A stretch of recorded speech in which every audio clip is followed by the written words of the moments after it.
we urge you to collect your results at the center where you sat for your 2024 National Senior Certificate Examinations. Come get your original statement of your matric results from the 14th of January, 2025.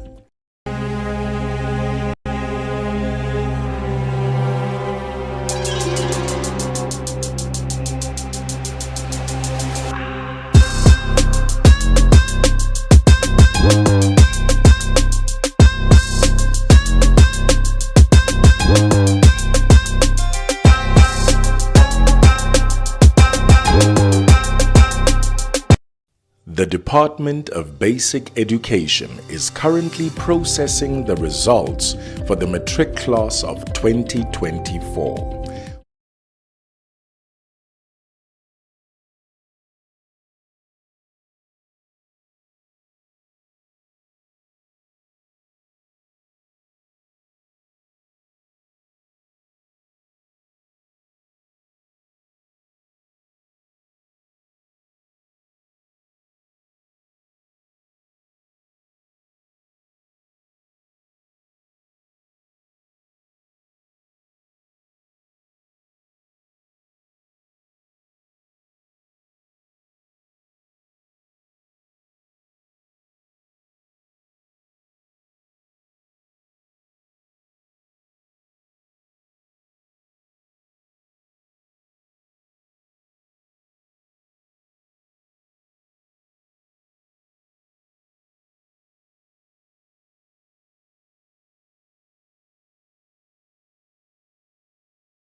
To go and write.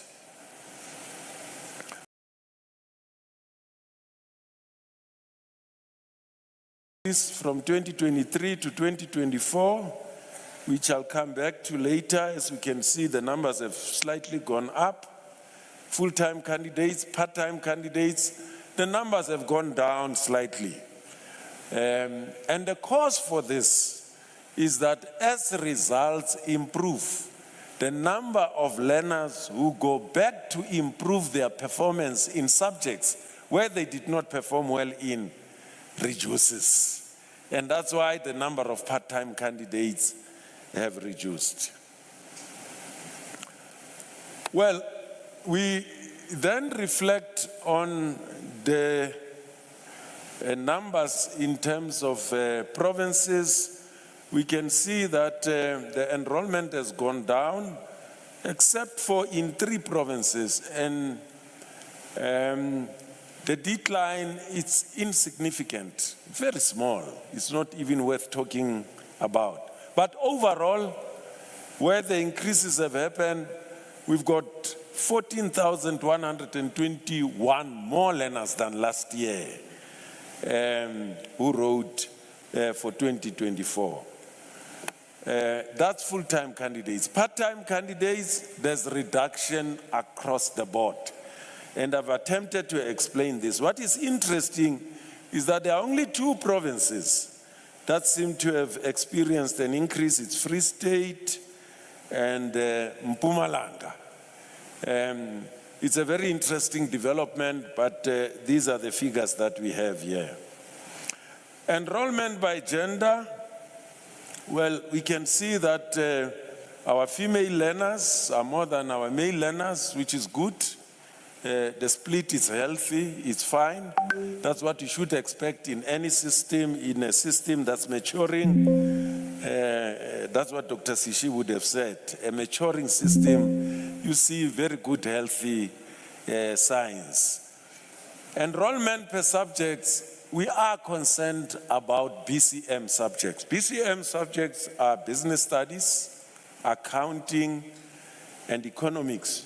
We equally concerned about the enrollment in mathematics. When we briefed the president yesterday, he raised a red flag around this, and he gave us very clear instructions as to what is it that we need to do to make sure that we grow these numbers in the subjects that are experiencing a geometric decline.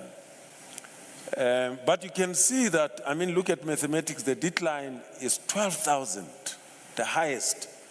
But look at the increase in mathematical literacy.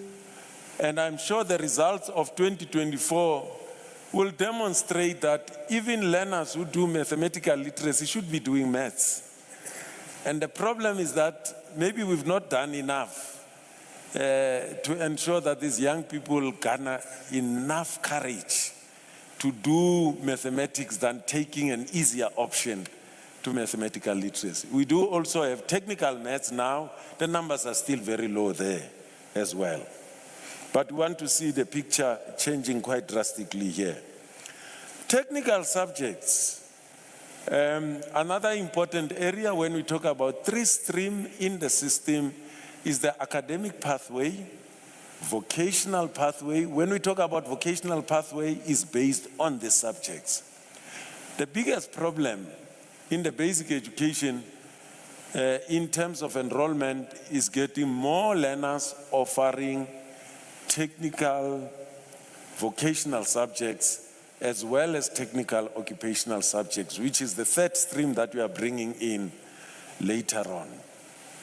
And the president also gave us a very clear instruction here, Dr. Sishi, to say we need to put our heads together, look at what is happening in TVET colleges, and look at how we can synergize the entire education and training system to make sure that we account at least for technical, vocational, and technical occupational stream 60 to 70%, Dr. Rakumes.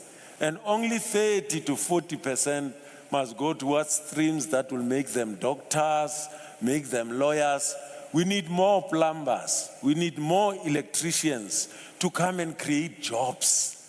Our labor market seems to be saturated. So as a country, this is the direction that we should go. And I want to urge even our public representatives, I see our MECs are here, our chairs of oversight structures. It should be the gospel that we spread everywhere in our social gatherings, in our family meetings, to say, do you know that a plumber or an electrician can end up any more than a medical doctor? Which is what we should be really encouraging in our society. So these are the technical subjects. South African Sign Language, we've seen some growth from 129 learners offering this subject to 175. We want to see more of them as part of social cohesion in our country. Umalusi reminded us, and they do that every time when we appear for standardization, to put the requisite resources in place to provide support to these learners and to make sure that schools are able to offer this subject appropriately to learners. Progress learners. And when I come to this one, I like saying there is no dustbin for human beings in basic education. Umuntu akalahlwa. Even those that have given up on themselves, we instill hope and confidence, and we get them to perform. So the numbers are steady. This year is 56,536, an increase of about 1,593. Some drops in the provinces that are indicated in red, KZN, and you see Mpumalanga and Northwest. That's where some of the drops are experienced there. Full-time enrollment by age. Learners in our schooling system enroll or they get admitted at age 6 turning 7. Age 6 turning 7. They complete grade 12 when they turn 18 years in the system. And we can see that even if we compare 2023 and 2024, learners were expected to be 18 years old. I mean, you can see the bar is the tallest among all these bars. And what is good, there's been a gradual reduction, Professor Balin, from underage learners. The experts, the psychologists and social workers discourage learners getting into the schooling system too early because at times it might have undesirable consequences. So I now move to part-time. You can see part-time also. What is quite interesting because of early admission into the schooling system, they finish too early and they end up into finishing as part-time candidates. You can see the numbers of 18, 19 there, and would want to move this to the right and appropriate ages as we move to the right. Full-time enrollment by age and gender. And as we can see, the female learners seem to be doing well in the early ages up to the appropriate age. Boys seem to pick up later in their development, which doesn't spell, a very good picture for the system.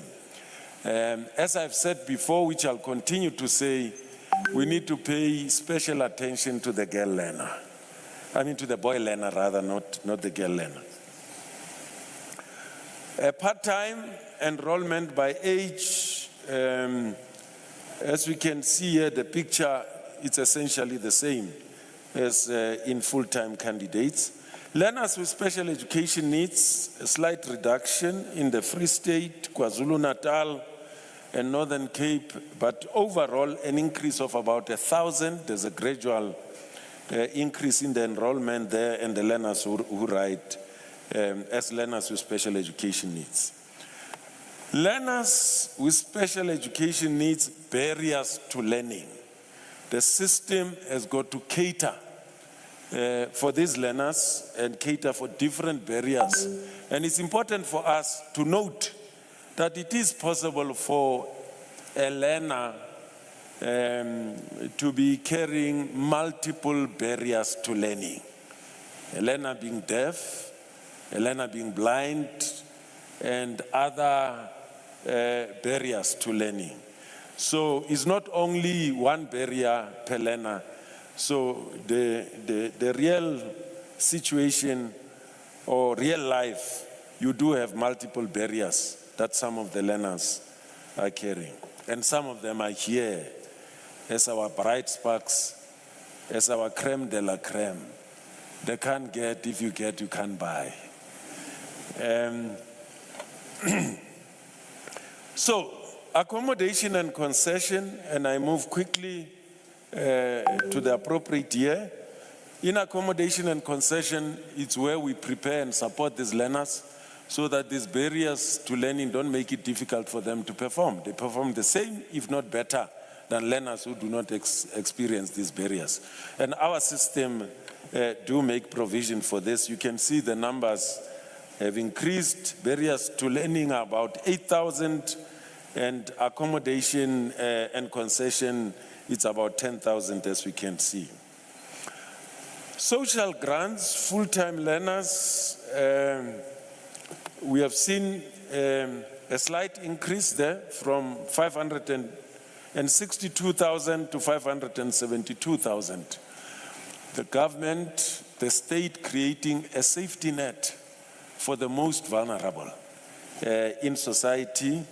We've seen some increase in those provinces that are indicated in red, but essentially 572, which accounts almost for 70% of the total number of learners in the system.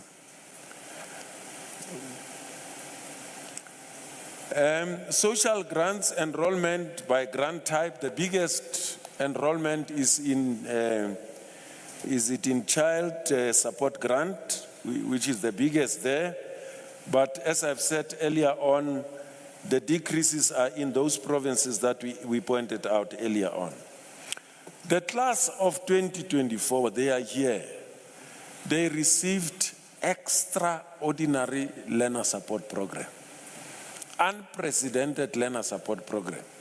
They benefited from what was developed, from those who went to school in grade 12 at the height of COVID-19 in 2020, 2021, 2022, and of course, the class of 2023, where we continue to plug on the gaps that they experience as a result of the disruptions during COVID. There's been an increase in the number of learners who benefited from extra tuition.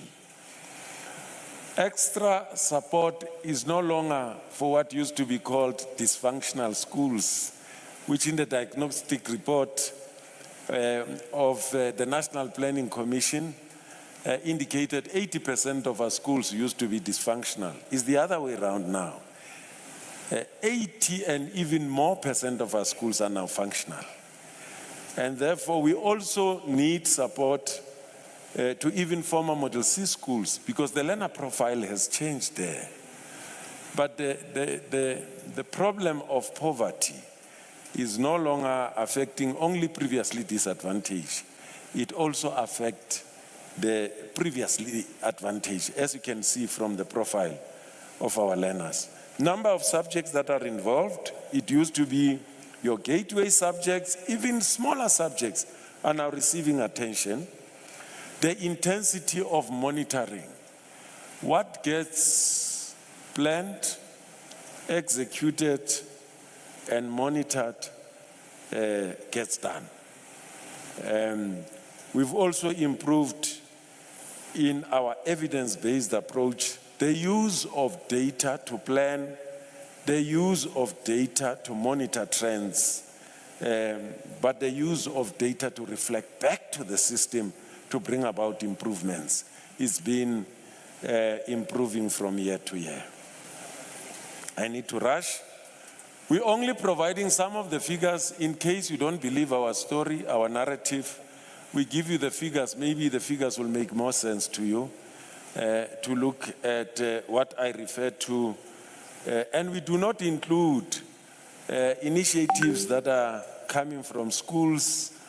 We only include initiatives that are provincially driven and district driven. Schools have got their own initiative. You can go to any part of South Africa. On Saturday, you'll find our learners going to school. During school holidays, our learners are going to school. Teachers are working flat out. We also just thought that we must acknowledge and appreciate our fallen heroes, our national priceless, precious assets, men and women who made an enormous contribution in the administration of the exams in terms of marking. We lost 4 of them. These are not just ordinary teachers. These are men and women who had acquired experience over the years. They had irreplaceable skills that they contributed to the system. And we thought that we could share this also in this important event. And we include all 4 of them. And everything that we do on a daily basis, we do it as part of contributing in paying tribute to these wonderful men and women who worked even when it was difficult to do so in 2020 during the year of COVID.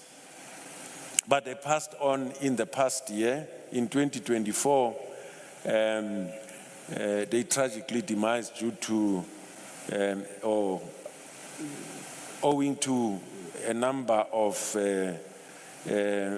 factors that we wouldn't have time to share with the public and the audience now. And quickly about some of the challenges and context, we had to deal with weather. We now have to factor weather in our planning, adverse inclement weather, heavy rain, storms, heat wave, even during marking. And I'm reliably informed that the environmental experts have now announced that 2024 was the hottest year in 30 years. And the caution is that we're likely to experience even more. Water remains a challenge in many parts of our country. Schools with waterborne facilities are struggling to run. Even during marking and during exams, we experience this. Electricity, I think Minister Ramokgopa seems to have turned the corner, although some of us don't believe. But I think I'm one of those who think that he's really turned the corner. And people that I work with seem to attest to that as well. We do experience some outages there and there. It's not smooth sailing all the time, but water provision remains a problem. Marker well-being, food handling. We had to run this administration within the context of foodborne diseases. We had to organize big workshops to prepare and make sure that we put mechanisms in place and we don't contribute to the challenge that the country was faced with. And thanks to the men and women who are part of this audience who went flat out to make sure that the system runs as expected. This is the layout of the project of the administration of the exams, people who built this, Dr. Sishi and others. And I was saying to the president yesterday, we are the second biggest project to national elections. The difference between us and national elections is that exams takes place over 27 days every day. Marking takes place, which is additional to 27 days, for 12 to 15 days. And we deliver this to different parts of the country, and we do it every year. National elections take place only after 5 years. And the president was at awe. This is the magnitude and the complexity of the project. And I salute men and women in the basic education sector who ran this huge enterprise under the leadership of Dr. Rufus Polia and heads of exams in the 9 provinces of our country, supported by all of us in the sector. These are the numbers which are just adding to the picture that I've explained. Standardization. This is the journey of standardization. I can see the CEO is offering some smiles there. It was a tough year, Professor Balim, of standardization. In the last meeting, Professor Balim said he's never seen me animated as I did in the last standardization meeting. And I would plead guilty, Professor Balim, if you say to me it's because we became too close to this class of 2024, to the extent that we're maybe overprotective to them. But standardization is important for the health of the system, to bring that balance. At times, papers can become too difficult. Sometimes they become too easy. So that's the reality. It's part of teaching, moderation. That's what standardization is about. We sometimes don't like the outcomes, but we respect them because the final decision is of the quality assurer. It's important for our democracy, consistent with our Chapter 9 institutions. So you can see that out of 68 subjects, 53 were accepted on raw, which accounts for 78%, 13 adjusted downwards, and that's where we were fighting and crying. 2 only for upward adjustment, comparable to 2013. If you compare, in terms of downward adjustment, 2013 had the highest number, but if you juxtapose it with upward adjustment, we still believe that 2024 was a bit hard, Dr. Rakomitz, but we accept the outcomes. Now the results, as you can see, Dr. Polia was saying to me, if you take a longitudinal look from 1970 to 2024, he says in 1970, you had 43,000 learners who passed in the system. You have to multiply that by 14. It will get you close to what you might get this evening from the minister. You can see where the bar is. Well, we have a 4-quadrant qualification. Our qualification is inclusive. We cater for those who want to further their studies in bachelor's at university. We also cater for those who want to pursue diploma studies. We also cater for those who want to do higher certificate. But we also cater for those who just want to be good citizens and have a national senior certificate. Because virtually everywhere you go, you'd be asked about 2 important documents. Do you have a South African ID? And do you have a Matric certificate? It's completely unfair to want to suggest that we pitch the level the same as people who want to do different things. Our qualification is diverse. It caters for all. It's not meant for universities only. Universities are catered for, but as I've demonstrated, we cater for all. That's the nature of the qualification. In terms of what you are likely to hear, you can see that it's somewhat around there. But I'm sure you can make your own guess where we're likely to be. I was speaking to the CEO of IEB. She says the outcomes are quite good. CEO, I haven't even checked the outcomes of standard. I know that you announced from 10 o'clock up to about 1 o'clock. They are just celebrating. I'm waiting with bated breath whether we're going to join them in that celebration. But patience is virtue. We are only left with a few minutes and a few hours from now. And I'm going to run quickly. As you can see, the performance of the class, the minister will cover that. I did indicate the numbers eventually were 705,291.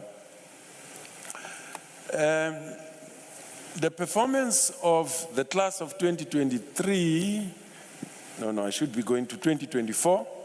In terms of the fee status, I think you're starting to get the results now.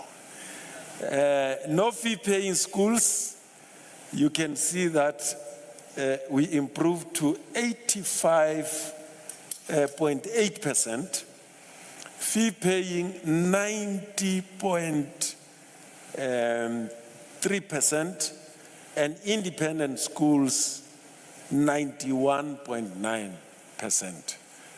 There are 27,000 learners, Dr. Polia, from independent schools who are writing exams from the Department of Basic Education. And from IEB and Sakai, you've got about 20,000. In basic education, independent schools write with us, 27,000. So you can see that the gap is closing there, which is quite interesting. I'm sure I've shared a little bit with you. So you're looking forward to what the minister is going to share more. Gender, the picture is more or less the same. Bachelor pass trends percentage, you can see we've been going up. And in fact, if I go back a little bit, you can see that our results have been going up. From 2021, we've been experiencing an upward trajectory, uninterrupted. Ndate Musue. This is the legacy that you have left in the system. And I'm hoping that we'll maintain this. They say the higher you go, it's not only geography, the more difficult it becomes. Even in aviation, as the aircraft goes higher, the intensity of the force of gravity becomes heavier. The same applies to our sector as well. So I'm going to move faster as I move towards conclusion. These are the numbers. They've been growing. As I've indicated, from 2021, we've been experiencing a geometric increase or improvement over the years. And you can see that bachelor passes, even if you don't know the numbers, you know who stands where. KZN contributes close to 25% of the total number of learners in the system. And then it's followed by Gauteng, and you can see there how they follow each other. The logic seems to follow. Percentages, this is what is surprising. It does appear that they don't only assert their dominance in numbers, but also in percentages. KZN and Gauteng seem to be leading and followed in that way by the rest of the other provinces. Now, my friends who always raise the issue of 30%, let's look at the numbers. Professor Balim says the debate around 30% generates more heat than light. But I think I still want to entertain our friends and just invite them to look at numbers. You'd look at the National Senior Certificate, which is where the minimum of 30% obtains. And of course, home language is at 40%. And then if you look at that, the number tells you is 121. The percentage of that is the what you see, 0.017. It really generates more heat than light. Let's combine it with the next one, higher certificate. It takes you to about between 12 and 13%. So almost 88% of learners who go through the system are going through a path that is much higher than what people are even concerned about. If numbers are not going to persuade people, and as they say, I see Professor Jita in the midst, they say numbers do not lie. And if you don't manipulate them, the numbers will just tell it as it is. Bachelors and diplomas, you can see there's been a growth there. In terms of fee paying, 47.8 in bachelors.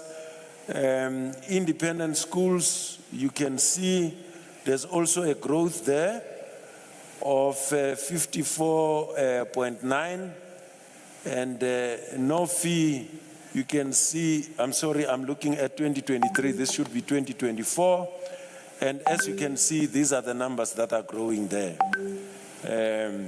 In your bachelors, both in fee-paying, independent schools, no fee-paying schools. So there is that growth.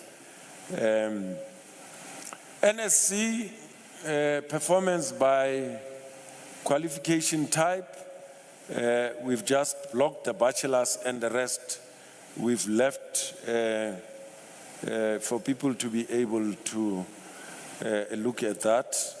And then bachelor achievements by gender. Girl learners are doing exceptionally well, MEC Dlamini, compared to boy learners, when it comes to both bachelors and distinctions in areas of quality. Number of schools within different pass rate categories. I want to pay attention or draw your attention to schools that are getting 80 to 100%. The number increased from 4,493 in 2023 to 5,387. You can see the increase between those 2 years and increase across provinces. a phenomenal improvement there. Performance of progress learners candidates, we can see there's been an improvement. That improvement is led by Free State, as we can see, and then the rest of the other provinces. And here is a simple logic. The extent to which any province is able to support and improve performance of progress learners, that then determines how far that province can go. The same applies to a school. It applies also in economics. Development is predicated on the extent to which those who are most vulnerable and who constitute the safety net are able to become economically active and begin to contribute to the economy of the country. Performance of progress learners by achievement and qualification, 4,071 progress learners have achieved with bachelors. Learners who ordinarily could have been kept in the system, some of them could have dropped out, they now contribute 4,000 to the number of bachelors that we have in the system. And this is what I've just covered to show that Progress Learners Free State is leading, and it's followed there by Mpumalanga. MEC Dlamini will be happy to learn that. And then KZN and the rest of the other provinces. School performance by quintile. These are just a number of learners who performed. I want to pay attention at exactly 100%. You can see that the number has grown from 674 in 2023 to 902. A phenomenal growth. Learners' performance by quintile in 2023 compared to 2024, 80% to those who get 80% to 100% average pass learners. The number growing from 559,772 to 566,162 in 2024. Now, this is the favorite slide of the president. He calls it a silent revolution. We indicating progress in terms of bachelor's, diploma, and higher certificate. You can see we're steering away from this thing of 30%, and we're looking for quality. Our results are analyzed mainly based on quality. And the bottom part of this is the most interesting. Quintile 1 to 3, the number increasing from 2023 from 174,676, which accounted for 65.3%, to 214,000, which now accounts for 67.1% rather, sorry. As opposed to quintile 4, which has grown from 92,000 in 2023 to now 104,096, which accounts for 32.9%. The gap closing between quintile 1 to 3 and quintile 4 schools. Overall achievement by age, the picture looks good. There's a notion of saying catch them young. The younger they are in the system, the better they perform. And the problem then begins from 19 years and going down, and the older they become, the more serious they start paying attention to the business of learning as well as you move to older ages. Overall achievement, we just comparing 2023 and 2024, we've never appeared this healthy in our history in education. 2024 showing an improvement across the ages, all round. It has never been at this performance in the history of our education. Quite very interesting there. Overall achievement by gender. What is disappointing is that the younger ages do not show a good performance of girl learners, but as they become more matured, then they start improving and performing better than boys. But in the younger ages, as you can see, and somebody was saying it's because of household chores. Our societies have not transformed. Girl learners are confined to household chores when boy learners are given the leverage to pay attention to their studies. So we really need to change our society. And we're putting this in exact ages, and we're comparing different ages. 2024 stands head and shoulder above all other ages. Look at age 15. Look at age 16. Age 16 is even the highest. And as you go up like that, and of course, as I said, from about 19, then the performance starts going down. And as they get older, then it picks up again. The inclusive basket, and I'm going to move over. Accounting, you can see, is led by Free State, followed by Limpopo. Mathematics is led by Western Cape achievements. Western Cape is leading there. And of course, followed by, I think it's followed by Northwest. Physical science led by Western Cape. Western Cape is leading there. Technical mathematics led by Free State. Now, this is very interesting. Maths participation rate is led by Limpopo. The actuarial scientists, the majority of them, the pilots, the maths-related subject, demanding subjects, Limpopo seems to be doing well. And guess what? Followed by Eastern Cape. Eastern Cape participation rate looks very good. HOD, Masdorp. If we can just push achievement, the same applies to Limpopo. These are the bachelors. Distinctions, KZN, head and shoulder above all other provinces there. You can see that the kingdom is asserting its dominance, as you can see there. Throughput rate, this is very important, and we calculate throughput rate from grade 10 to grade 12. And guess who's leading there?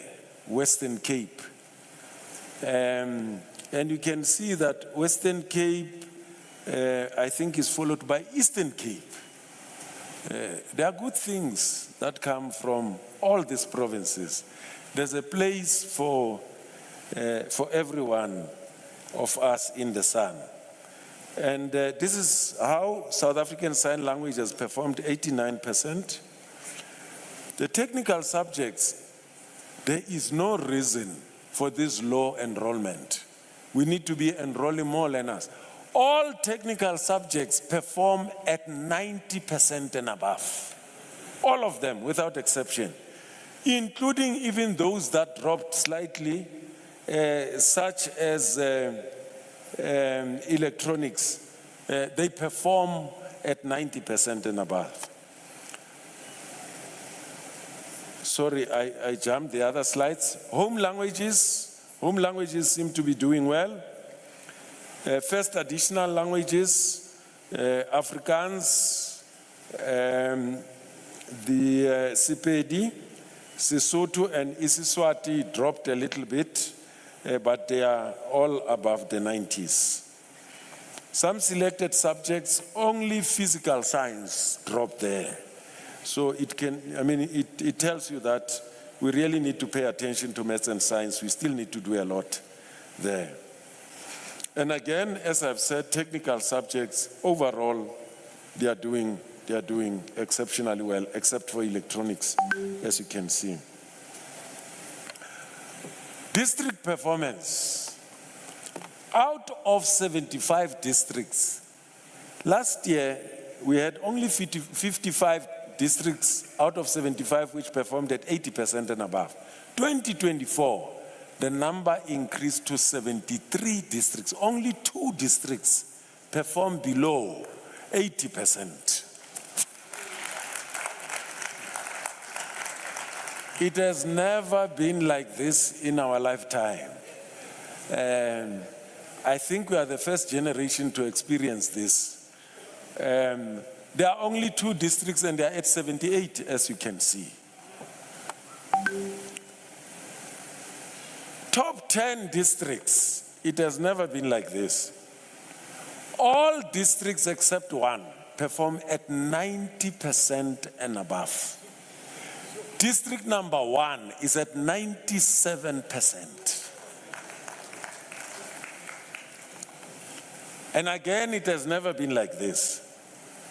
Now, the president directed that we consider changing this from saying bottom 10 district. I said, but President, we've got 75. If out of 75 you are in the last 10, or maybe we must not call it bottom, we must say last 10. It's the first time that we have provinces in the 80s, in the bottom 10 districts. 8 out of 10, they are in the 80s, as you can see. Only 2 at 78 are in the bottom 10. Learners with special education needs, we've seen a phenomenal improvement there. As you can see, we've improved, is it 91? I'm struggling to see these numbers now. Dr. Polia. Oh, from 86.6, we are now at 89.1. Am I right? 89.1. A phenomenal improvement of learners with special education needs. Distinctions, again, KZN, breaking down into provinces. I think the story is the same. KZN is leading there. Subjects with distinctions, only physical science dropped. Progress learners, 22 of these learners, progress learners got distinctions in maths, 0.8 got distinctions in physical science. These are learners who could have been retained or who could have even dropped out of the system. Social grants, the class of 2024 improved from 81.26% to 86.05%. Remember, I said 70% of these learners are beneficiaries of social grants. Now, this is very important, and we call it active and inactive. Those who are active at the year of grade 12, those who are active are still benefiting from the grant. And you can only benefit from the grant if you are 17 years and younger. Let's look at the improvement of those who are active. We've now, those who are active stand at 92.5%. And those who are no longer receiving this grant because they are 18 years, the majority in the system would be 18 years. So the grant, you cease to benefit from the grant when you reach the age of 18 and above.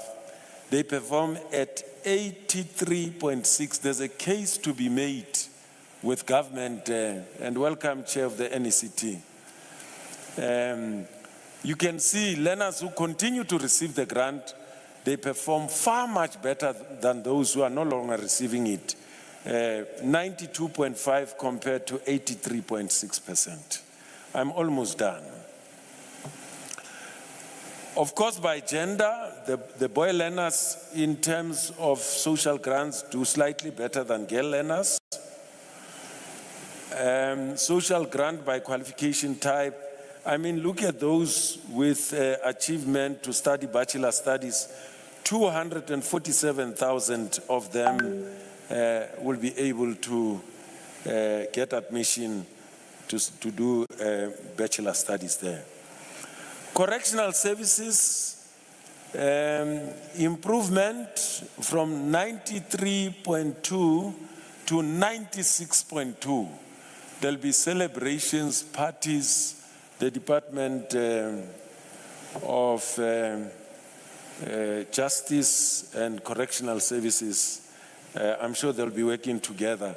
The improvement of 3% there, they usually celebrate these results. That is full-time candidates. Part-time candidates, the performance dropped from 24.4, they are not doing well, to 24%.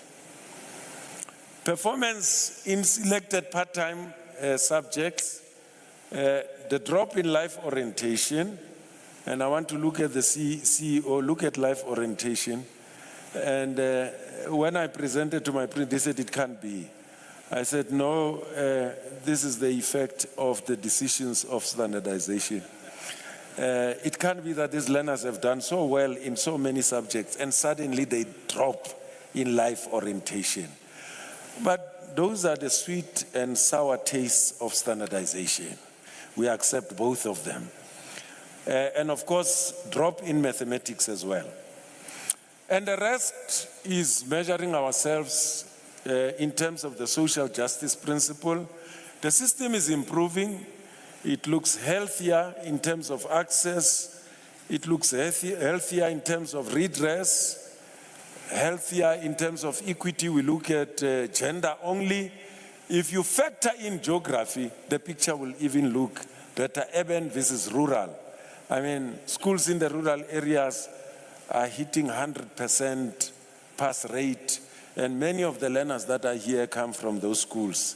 In terms of quality, the picture looks great.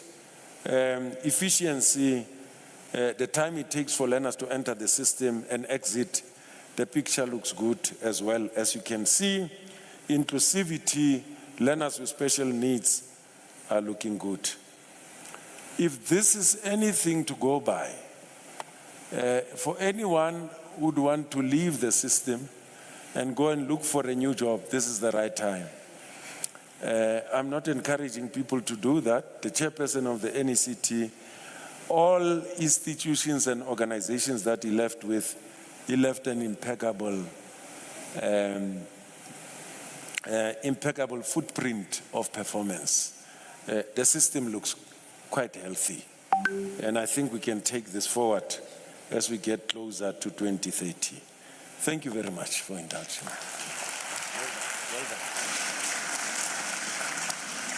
Let's give our Director General another round of applause. That was certainly a comprehensive account of a complex system, and I think the Director General has given us much information to reflect on and ponder. And from the information provided, even though the Director General was not able to get to those critical points, but I think all indications are that the class of 2024 has done us proud. So it's just another 60 more minutes to go, and you will have the full story, and the celebration can then begin. During our technical briefing, we've had a number of our special guests joining us. Let me welcome you, and I hope you are comfortable, and we will soon be switching over to the ministerial live broadcast. But in terms of the clock, we have 14 minutes to go, before we give you a short little break so that you can just stretch, visit the restrooms, and come back so that we could set up the auditorium for the live broadcast. So in that time, the Director General has consented to take a few questions, or possibly you may want to make some comments in the time that we have available. We do have a few roving mics. So if you would just raise your hand and indicate that you want to make a comment or you have a question, and we'll get a mic to you so that you now have an opportunity to comment. And remember, these results do not belong to the Department of Basic Education. These are the results of us as a country, as a nation, and they must reflect what is important, and they must serve as that important yardstick of where we're going to as a country. And therefore your inputs in terms of what has been presented would guide, would assist the Department of Basic Education in terms of what are some of the priorities that we need to be looking at in 2025 and beyond. So we have some time for questions. I'm looking for hands, and please raise your hand so that we can get a mic to you, and our Director General, together with his team that are on standby, will certainly be able to respond to your questions. Doesn't look like there are any hands. Does this mean that our DG is not only a good director, but is also a good educator? And he's done extremely well in articulating a very complex presentation. I know it has been long, but you would agree with me that it was necessary so that we give you the full story. And you're going to have lots to mull over this evening and in the days to come. I see one brave young gentleman, and that looks like the CEO of the NECT, Professor Godwin. And let's get a mic to him. And let's hope, Professor, that this would be a standard grade question and not a higher grade, so that... Are we getting a mic to... Hello? Professor? Okay, we may have to get you to the stage so that I'm not sure. Doc, I think the mic is here. On your left. Oh, here's a mic here. Doc. Okay.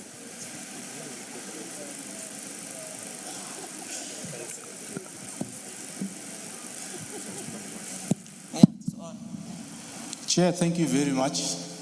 In the absence of higher grade questions, I thought I could, is there a middle grade question? On a serious note, I think if there is nothing too negative or questions to ask, it's also appropriate to mete out commendations. I mean, the DG has identified a number of areas that, indicators that actually show us that the system has improved and has continued to improve. There are two big observations I make, which I think are positive, and I think we have to be happy about. One is the system that has actually matured and stabilized, over the years. And I think that has to be celebrated. The second quite important one, and one which, by the way, may require us that we find ways of digging even further, is the distribution of opportunities across the provinces and across the districts. I think that's very important. There are still opportunities to increase those distribution of opportunities, such as the participation in mathematics across the provinces, for instance. But generally, I think the results do show us that opportunities for success, for doing well, and for contentment of these young people into the future are starting to be distributed across the country. So big, hands of applause to the DG and his team. Thank you very much on behalf of the country.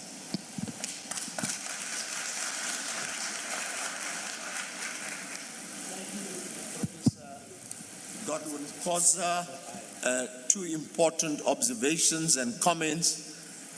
Certainly applauding the sector for where we are and a maturing system. Indeed, a very positive note. Are there any other hands? Yes, at the back of the room, on your left-hand side, to the back of the room. Yes, Doc, here. At the back here. Okay, Doc. I think I must start by commending the DG and the whole DBE team. I think we are seeing quite positive indicators, and this is the real redress. However, it goes without saying that as we celebrate those who are achieving this NSC at a higher note, we must not forget those who can make it at this current time. DG, I'm concerned. I've been in the space of second chance education. I think this is my 7th year. We have tried to utilize technology to make life easier for those who fail their Matric. However, DG, I think there's a challenge in terms of the capacity of your examination centers. Let me allude to you. There are second chance centers who are not examination centers. There are learners who go after failing Matric to second chance centers and they are told that there's no space for them to write their exams. And that sort of like prolong their stay without this Matric. And it's a ticking bomb, DG. I think we need to address it. Where I've worked I think in the Eastern Cape in Gauteng, I think that's where the real problem exists. Because in the main, these centers belong to the DHET sector, but most of the time, the DHET sector does not have the capacity in terms of the building infrastructure. It does not have the capacity in terms of tables, chairs, and desks to accommodate the influx of learners that are coming to rewrite their Matric. So as I live here, I know, DG, that I'm going to be met with a lot of young people who cannot rewrite their Matric simply because there's no capacity in the examination centers. Thank you very much. Thank you very much. Important point. As we celebrate our successes, what about those that did not meet the mark? And how do we address that challenge? We'll take one more hand, and then we'll give the DG an opportunity to respond. I see a hand in the center row.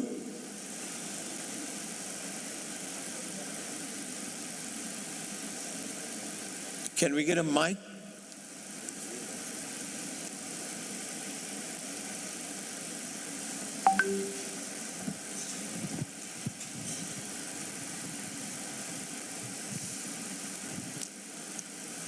Good afternoon.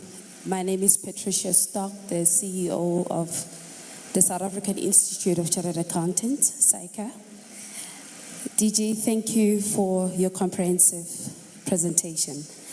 And firstly, congratulations for the 80%, what I call the 80% flip in the functionality of the schools, which is something to be celebrated. I've got two questions, which are questions of concern. Number one, it's in relation to the boy child. I'm pro-transformation and inclusion, and obviously addressing the challenges that we had with respect to empowerment of women. However, my question is, are we empowering a girl child at the expense of disempowering a boy child? It's from a concern of a boy child, especially understanding our social challenges that we are faced with.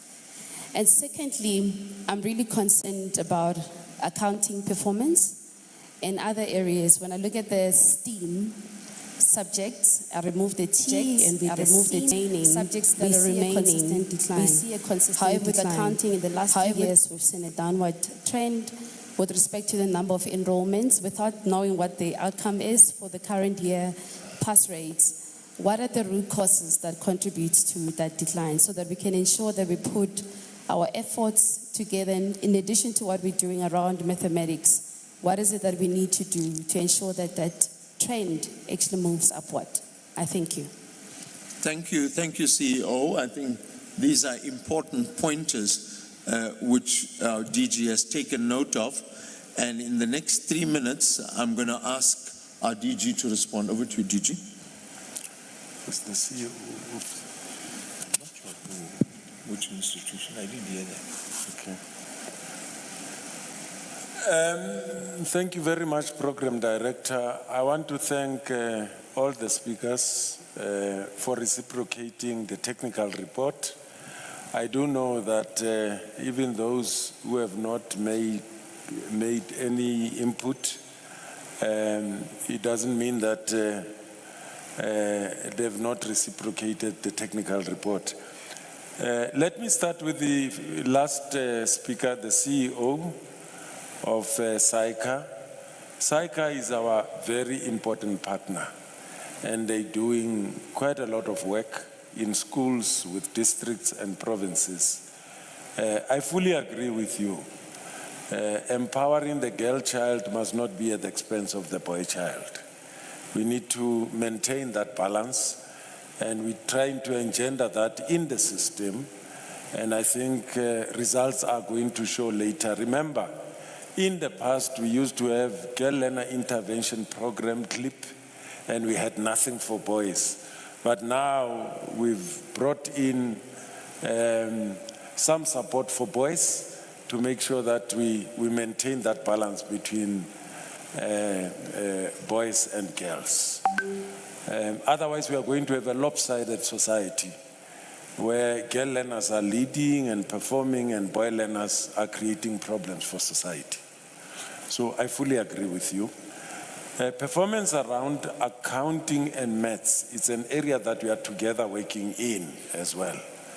We have a maths and science strategy in place, but we believe that we need to start from the bottom, from the foundation phase, and build up the momentum.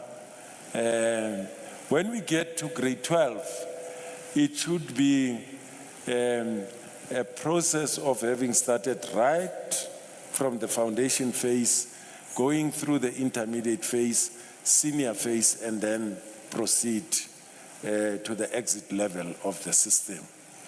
And we've met with experts. They are working on that. One of the factors that's going to contribute in improving performance, even in those subjects, is the issue of mother tongue bilingual-based education. It is a fact. The body of science for all over the world, from year to year, indicates that we need to address the issue of the language of learning versus the language that is spoken in the homes of these learners. And I think over time it's going to contribute a lot, also improving performance there. And then the colleague who talked about the second chance Matric program, I fully agree with you. I'm somewhat pleased with the improvement of subjects for part-time candidates, but I think we can do better than we have performed.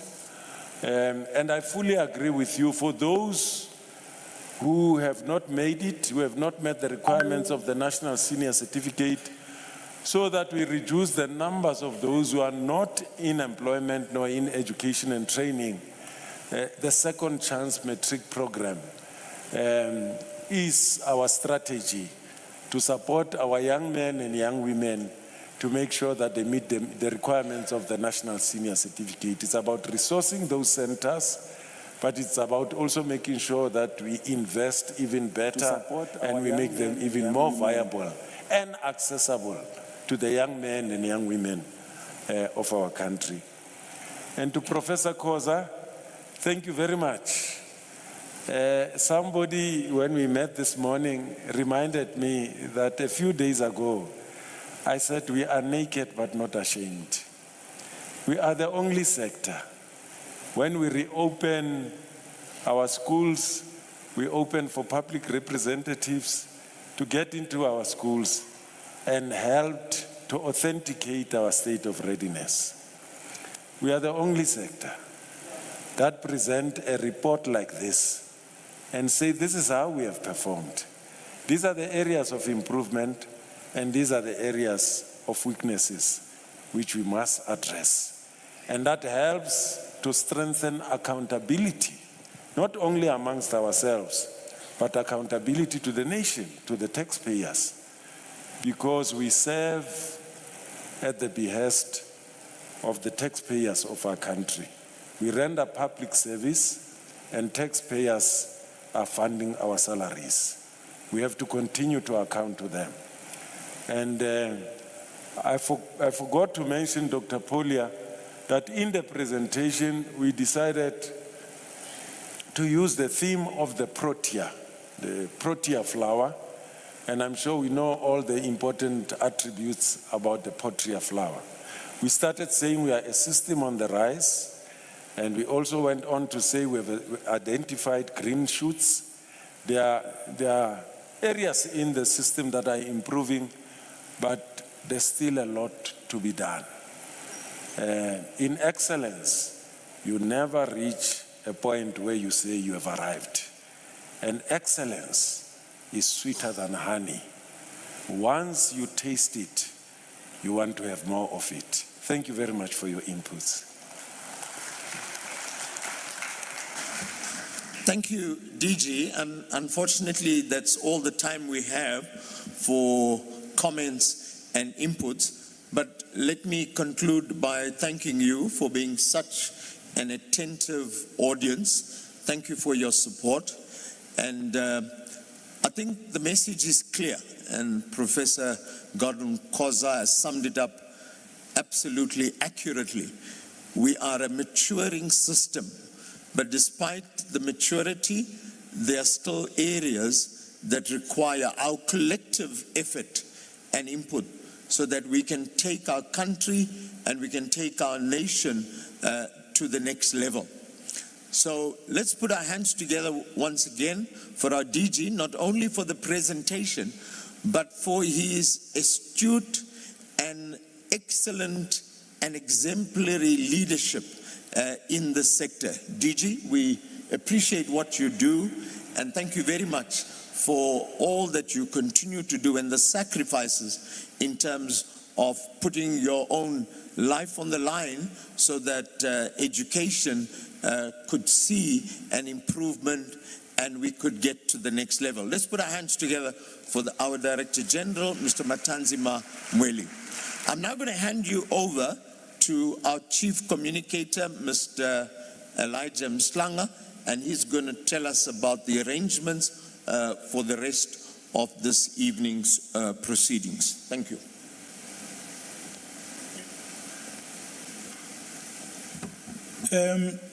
Good evening, ladies and gentlemen.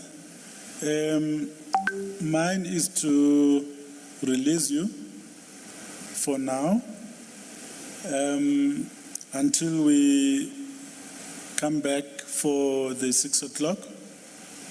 But we are going to be doing things differently this time. I'm sure you saw, those who have been with us for several years, you might have noticed that access control is slightly different.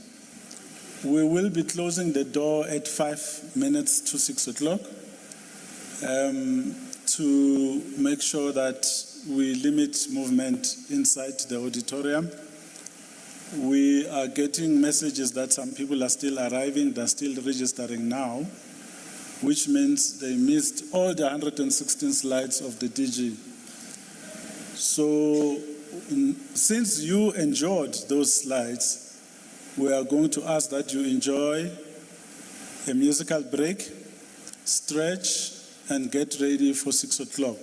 So we ask that you come back as soon as possible. If you are seated by 10 to, we will really appreciate that, because at 5 minutes to 6 o'clock, we'll be closing the door so that we are able to start on time. We have made arrangements with all our broadcasters who have respected us and are here. They were even taking the technical briefing live. They will be doing so as well with the 6 o'clock event, and the agreement is that we start on top of the hour, because at exactly that hour, that's when they're starting their 6 o'clock bulletins as well. So we want to continue to have a very good working relationship with them. That's why we're here to plead with everyone who is here to call who has not arrived as yet and convey this message that we are going to be strict, that you may find yourself outside the auditorium if you come after 5 to the hour. Thank you very much.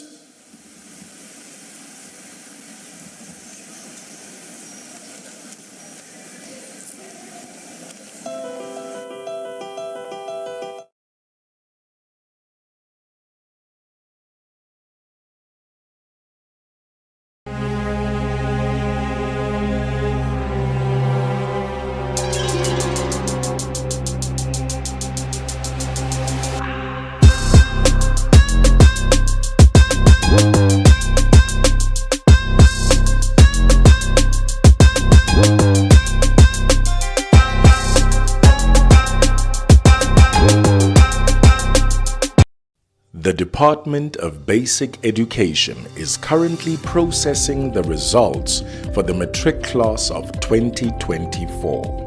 When the results are released, we urge you to collect your results at the center where you sat for your 2024 National Senior Certificate Examinations.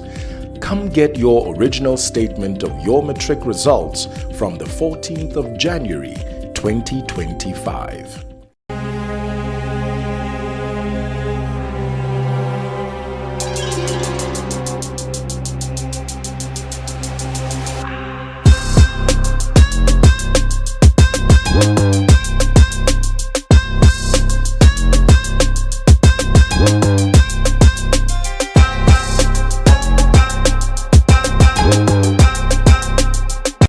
The Department of Basic Education is currently processing the results for the Matric class of 2024.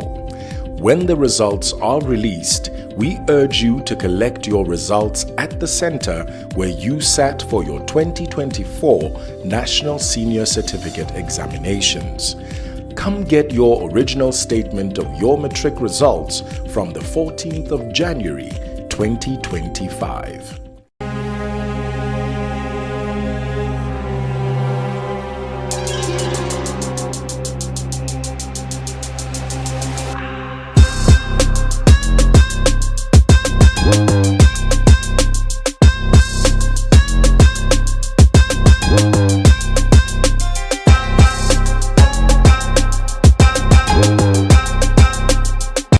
The Department of Basic Education is currently processing the results for the Matric class of 2024. When the results are released, we urge you to collect your results at the center where you sat for your 2024 National Senior Certificate Examinations. Come get your original statement of your Matric results from the 14th of January, 2025.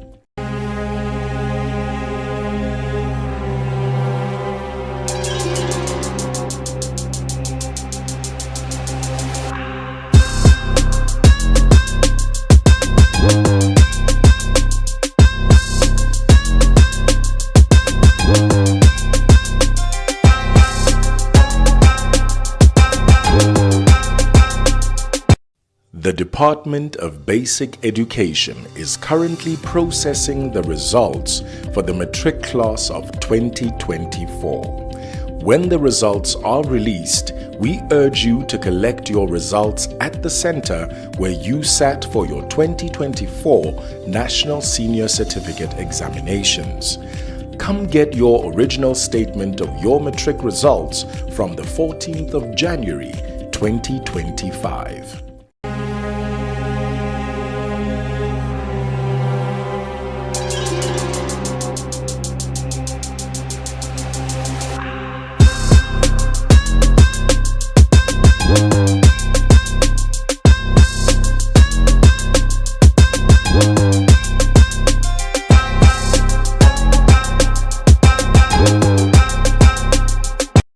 The Department of Basic Education is currently processing the results for the matric class of 2024. When the results are released, we urge you to collect your results at the center where you sat for your 2024 National Senior Certificate Examinations. Come get your original statement of your matric results from the 14th of January, 2025.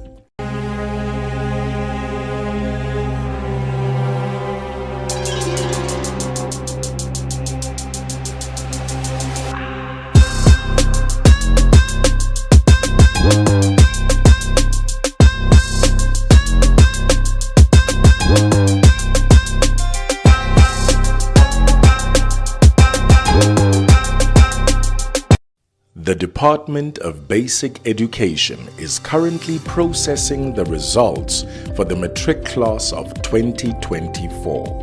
When the results are released, we urge you to collect your results at the center where you sat for your 2024 National Senior Certificate Examinations. Come get your original statement of your matric results from the 14th of January, 2025.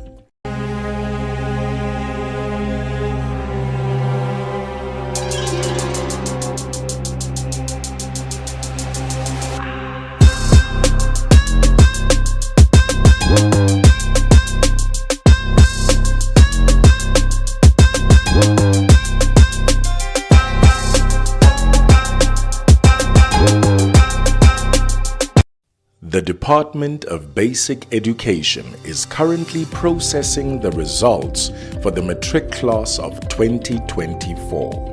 When the results are released, we urge you to collect your results at the center where you sat for your 2024 National Senior Certificate Examinations.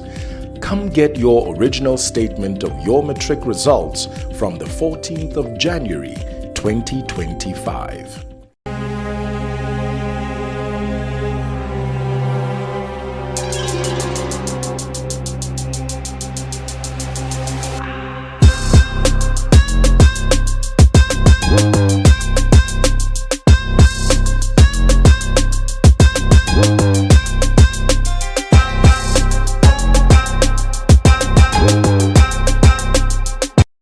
The Department of Basic Education is currently processing the results for the matric class of 2024.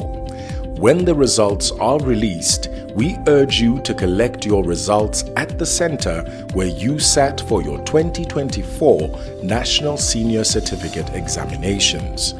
Come get your original statement of your matric results from the 14th of January, 2025.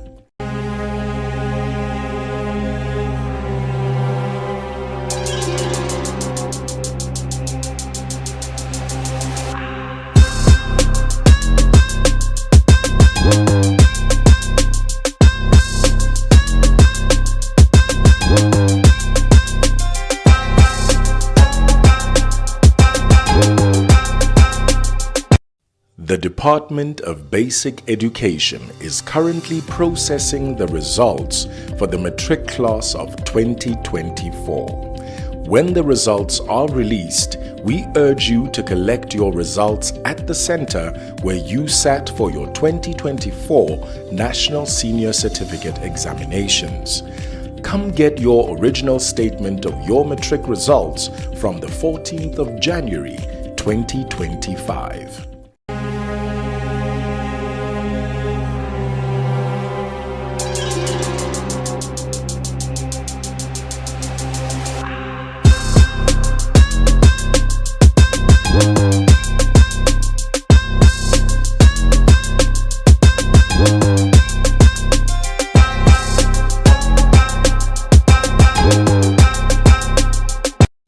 The Department of Basic Education is currently processing the results for the Matric class of 2024.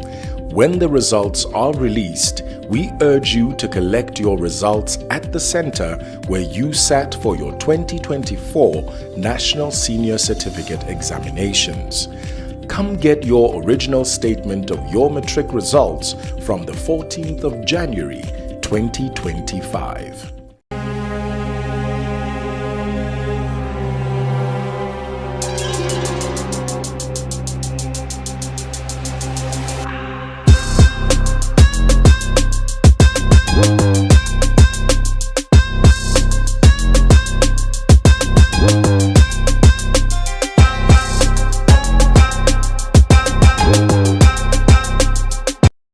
The Department of Basic Education is currently processing the results for the Matric class of 2024. When the results are released, we urge you to collect your results at the center where you sat for your 2024 National Senior Certificate Examinations. Come get your original statement of your Matric results from the 14th of January, 2025.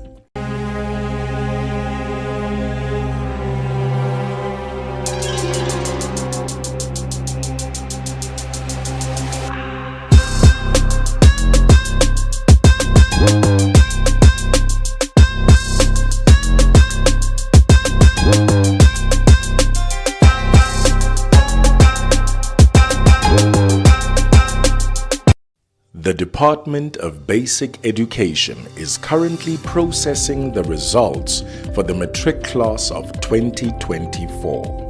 When the results are released, we urge you to collect your results at the center where you sat for your 2024 National Senior Certificate Examinations. Come get your original statement of your Matric results from the 14th of January, 2025.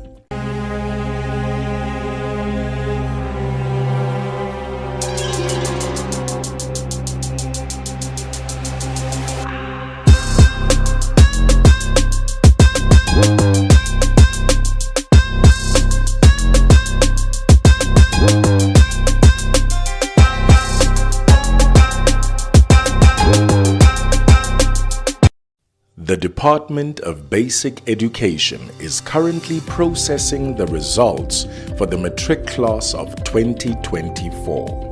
When the results are released, we urge you to collect your results at the center where you sat for your 2024 National Senior Certificate Examinations. Come get your original statement of your Matric results from the 14th of January, 2025.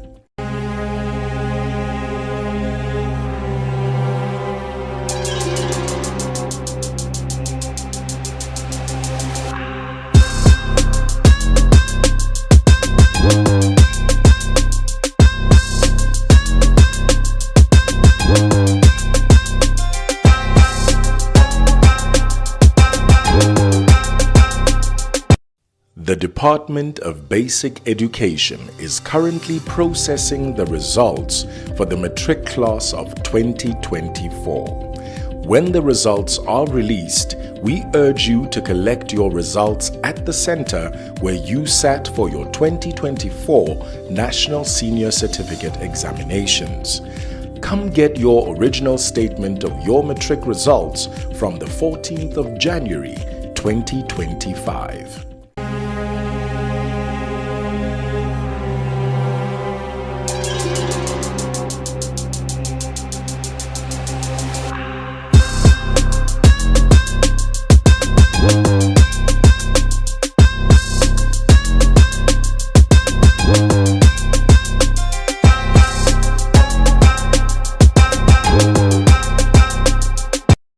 The Department of Basic Education is currently processing the results for the Matric class of 2024.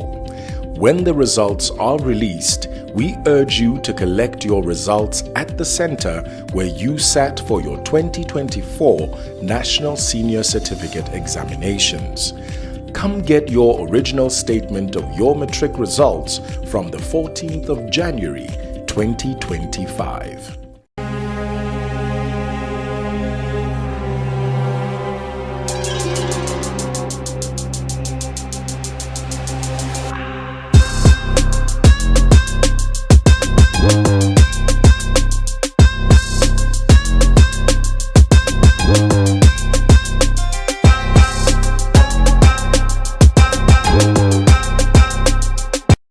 The Department of Basic Education is currently processing the results for the matric class of 2024. When the results are released, we urge you to collect your results at the center where you sat for your 2024 National Senior Certificate Examinations. Come get your original statement of your matric results from the 14th of January 2025.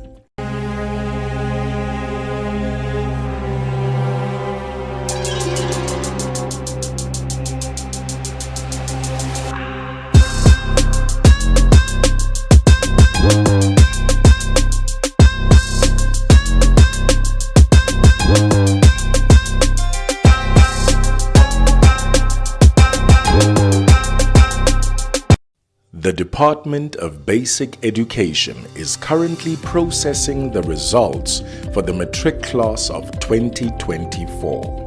When the results are released, we urge you to collect your results at the center where you sat for your 2024 National Senior Certificate Examinations. Come get your original statement of your matric results from the 14th of January 2025.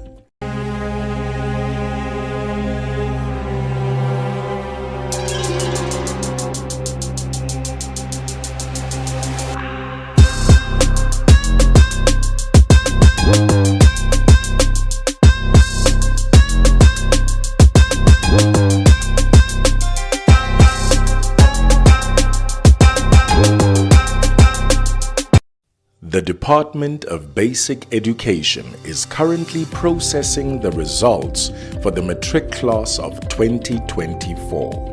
When the results are released, we urge you to collect your results at the center where you sat for your 2024 National Senior Certificate Examinations. Come get your original statement of your matric results from the 14th of January 2025.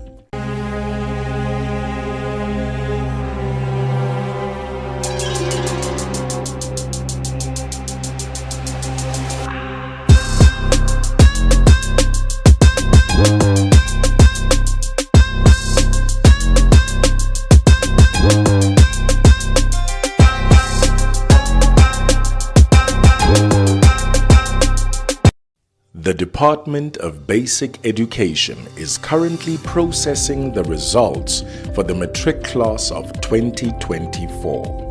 When the results are released, we urge you to collect your results at the center where you sat for your 2024 National Senior Certificate Examinations.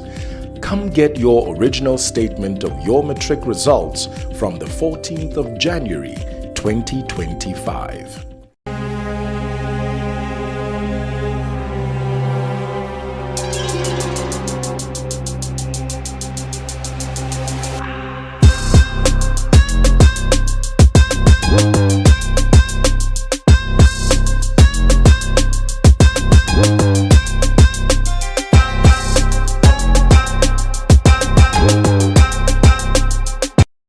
The Department of Basic Education is currently processing the results for the matric class of 2024. When the results are released, we urge you to collect your results at the center where you sat for your 2024 National Senior Certificate Examinations. Come get your original statement of your matric results from the 14th of January 2025.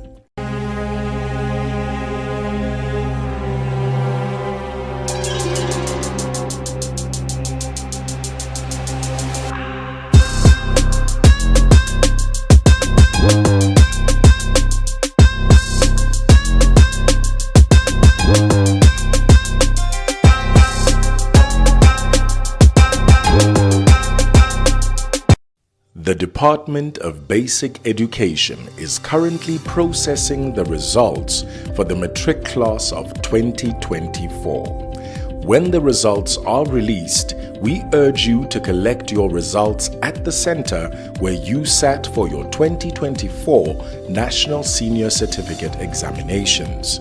Come get your original statement of your Matric results from the 14th of January, 2025.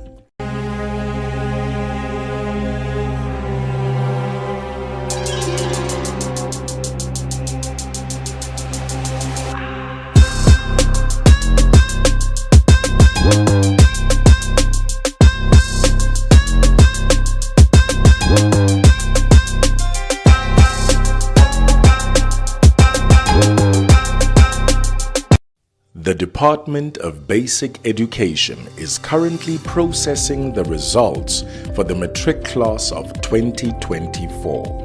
When the results are released, we urge you to collect your results at the center where you sat for your 2024 National Senior Certificate Examinations. Come get your original statement of your Matric results from the 14th of January, 2025.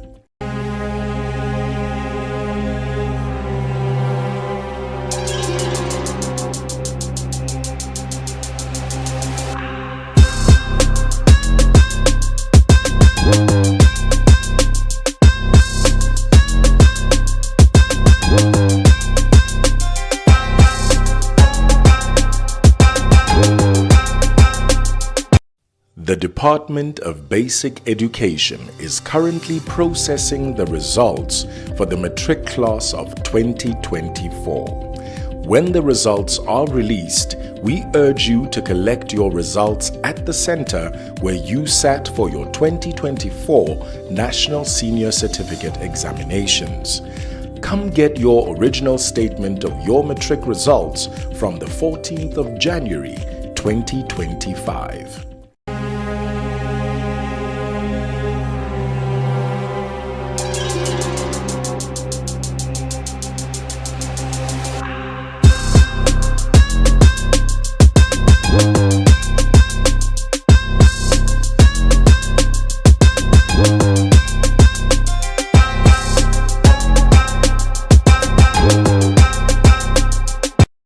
The Department of Basic Education is currently processing the results for the Matric class of 2024. When the results are released, we urge you to collect your results at the center where you sat for your 2024 National Senior Certificate Examinations. Come get your original statement of your Matric results from the 14th of January, 2025.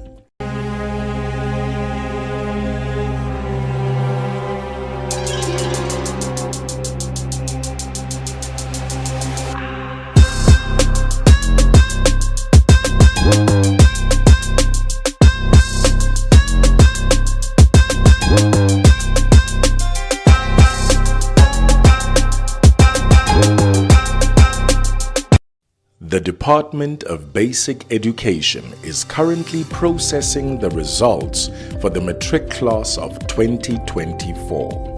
When the results are released, we urge you to collect your results at the center where you sat for your 2024 National Senior Certificate Examinations. Come get your original statement of your Matric results from the 14th of January, 2025.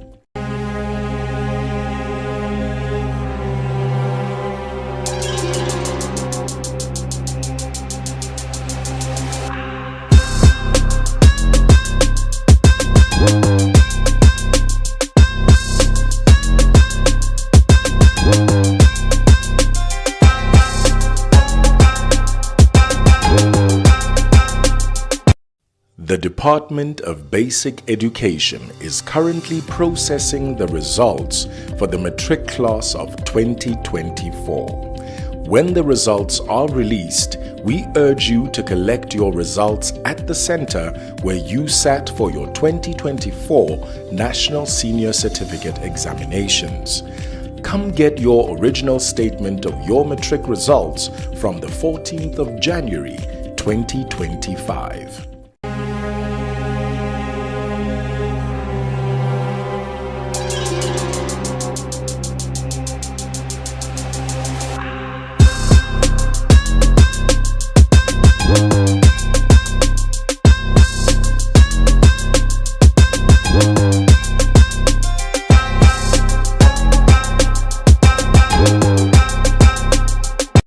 The Department of Basic Education is currently processing the results for the matric class of 2024. When the results are released, we urge you to collect your results.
The Department of Basic Education is currently processing the results for the matric class of 2024. When the results are released, we urge you to collect your results at the center where you sat for your 2024 National Senior Certificate Examinations. Come get your original statement of your matric results from the 14th Megan of Greaves, January. and last but not least, Melinda Puerta. We would like to extend a huge thank you to SABC, the public broadcaster, for hosting this broadcast. We welcome ENCA, where I used to be a reporter, and a welcome as well to Newsroom Africa, where I used to be an anchor. I'm currently a presenter on Power 98.7. Ladies and gentlemen, without any further waste of time, let me humbly ask Ms. Dineo Molefe, the Chief Financial Officer for MTN South Africa, to come to the podium. But before she does so, I would like to take a moment to highlight the significant role that MTN, through the MTN Foundation, has played in the education and youth development sectors. This year marks the 5th year of MTN hosting and sponsoring the National Senior Certificate, the matric results announcement awarding the top best performing learners in the country, and further provide provincial prizes for the best performing learners in each province. As a proud sponsor of the 2024 NSC matric results announcement, please join me in welcoming Ms. Dineo Molefe, the Chief Financial Officer for MTN South Africa, to share a few words and tell us more about MTN's commitment to advancing our education sector. Please put your hands together for Ms. Molefe.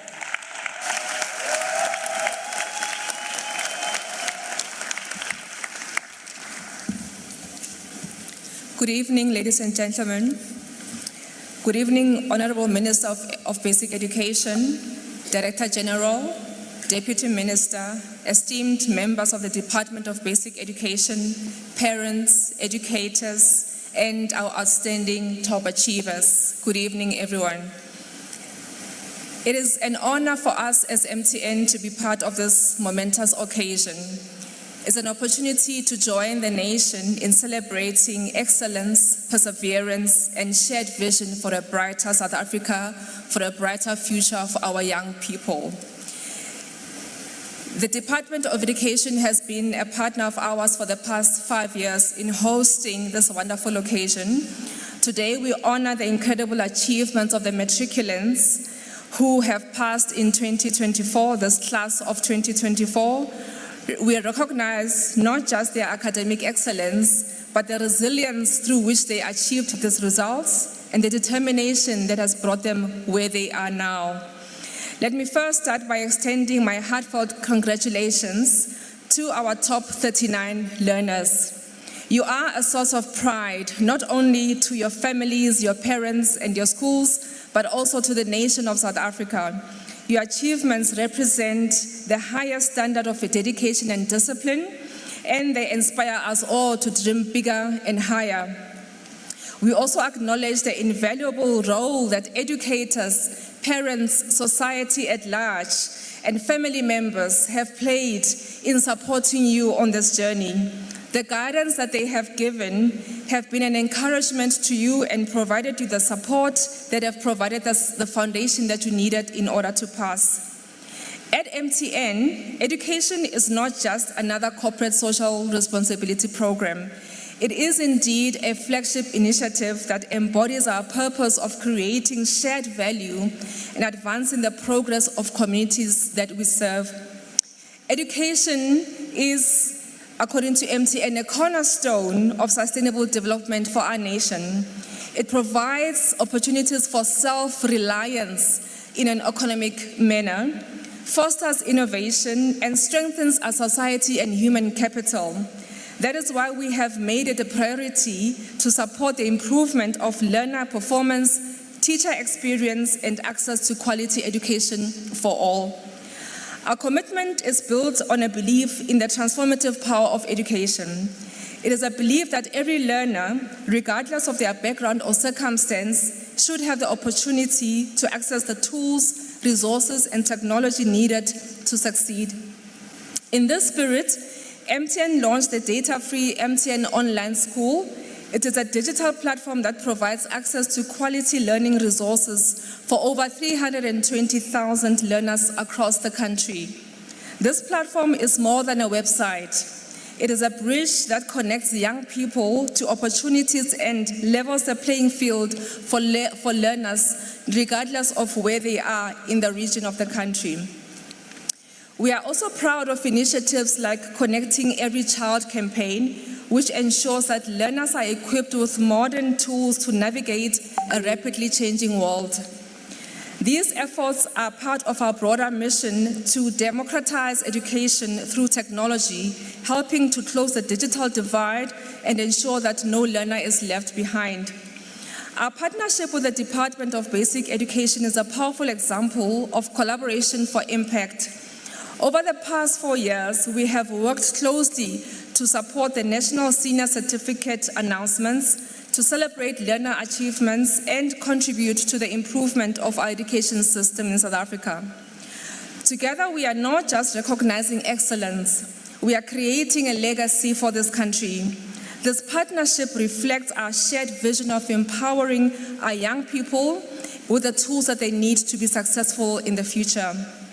At MTN, we strive to be more than a telecommunications company. We are a caring organization that is deeply rooted in the communities which we serve. Our investment in education is reflective of this ethos. We continue to align our efforts with the national priorities and thereby making a meaningful contribution to the lives of learners, of teachers, and the communities which we serve. To our top achievers, today is a celebration of your excellence, your hard work, your commitment, and your dedication. It is also a beginning of a new chapter for you as learners, but also for your families. You have the tools at your hand to create a better future for yourselves, for your communities and your families and your parents. I encourage you to dream big, to remain curious, to continue to learn, to never stop learning, and to continue to make us proud as a country and as a people. To my fellow stakeholders, corporate South Africa, I call on all of us to strengthen our efforts in supporting education. Together we can create an inclusive, equitable society where young people can thrive, where education can help all of us to create a sustainable society where human capital is strong, human capital thrives, and our economy is able to grow in a sustainable manner. In closing, I want to thank the Minister of Basic Education, the Deputy Minister, the Department of Basic Education, and everyone who has contributed to the success of this partnership. Together we are shaping a tomorrow that we can all be proud of, making impact in a meaningful manner. Congratulations to the class of 2024. I thank you.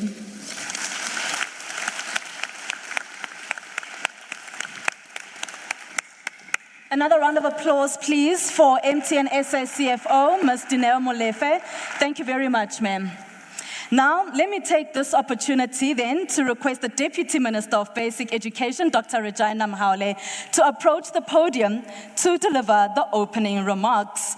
Now, we've often known this, and I often do say this, that Dr. Mhaule is no stranger to this particular sector of basic education. A teacher by profession, the DM has been in the basic education department since 2019. Let's give her a wonderful round of applause. Thank you so much, Seho. Program Director, thank you. Greetings to the Honorable Minister of Basic Education. Greetings to ministers that have come to grace this occasion today. I can see Minister of Higher Education has come to receive her learners, her students, normal learners. Minister of Social Development came to attest and say, yeah, my children, my contribution does not go unnoticed. Premiers of Gauteng, Premier of Free State, the Speaker of the City of Johannesburg, the DG in the Presidency, the DG in the Department of Basic Education, and other DGs that are present today here. I know that today it's a full house. Minister decided, MECs, how can I forget my colleagues? MECs, greetings to you. And Minister has decided to invite your district directors, the ground forces of the sector, to be here today. We really want to appreciate.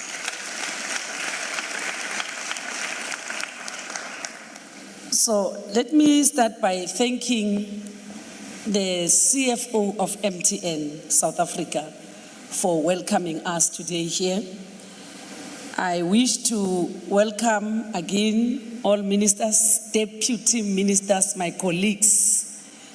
I know we work together as a team. Minister of Basic Education, as deputy ministers, we hold hands and work together as one team. MECs, DGs, CEOs, CEOs of various companies and organizations, teacher union leaders, the leadership of the school governing bodies, associations, professional bodies, civil society, and all role players in the sector, not forgetting universities that are here today, parents, and all stakeholders. You are all very important, because without you coming here, this event would not have been an event. Earlier this morning, we met the top achievers and their parents. Let me welcome them again. These are our stars. Dinalecha Anacha, South Africa. Today we are gathered to announce the 2024 National Senior Certificate Examination results. We are announcing these results in the context of what the National Development Plan 2030 enjoins us to do. That by 2030, South Africans should have access to education and training of the highest quality, leading to significantly improved learner outcomes. The performance of South African learners in international standardized tests should be comparable to the performance of learners from countries at a similar level of development and with similar levels of access. It's without doubt that the 2020 academic year will be remembered as the year that not only presented major health challenges, Dr. Lom, but a year when the entire world was engulfed by the novel COVID-19 pandemic. The Matric class of 2024, who are the reason for our gathering today here, were in grade 8. They just entered the secondary education at a time when this crisis took place. The government, with its education departments and its strategic partners, worked tirelessly to strike a balance between saving lives and the 2020 academic year. It is then when the department was accused of committing a genocide. We'll all recall it was in the media everywhere, and were called unprintable names for insisting that schools must open at the height of COVID-19. We were told that other countries were cancelling schooling for 2020, and that we should follow suit. The department at that time stood firm and resolved to find ways of opening schools safely without risking lives. We are here today to celebrate the 2020 grade 8 class who are exiting the basic education system to join the higher education because we fought to protect their future. I thought, yes, and it affected them when they were doing grade 8 and the curriculum was trimmed. Some topics were not even covered. When they were doing grade 9, topics were, the curriculum was trimmed, and grade 9 is a grade that determines the future of our learners. Because when they arrive at grade 10, that's when they start to specialize. So I thought I should remind the nation of this journey, and more specifically where we come from with this special group of learners. Owing to South Africa's divided past and the continued negative impact of socio-economic realities of learning outcomes, the improvement programs we introduce, implement, and monitor are an attempt to mitigate the negative impact and learning deficit of learner progress. Our programs continue to support learners who are at risk of underperforming and possible dropouts, and learners who are moderate to high achievers. This differentiated approach aims to address both content deficiencies that may prevent learners from achieving good educational outcomes, as well as providing support to moderate and high achievers to improve their performance, thereby improving the quality of learning outcomes. Program Director, in the last week leading to the release of the 2024 NSC examination results, we were exposed to a rather unfortunate and baseless debate on the pass requirements for the National Senior Certificate. This department and respected scholars have sought to clarify this matter and will continue to do so until the public understands it. At the outset, I must discourage spreading misleading information regarding the National Senior Certificate pass requirements.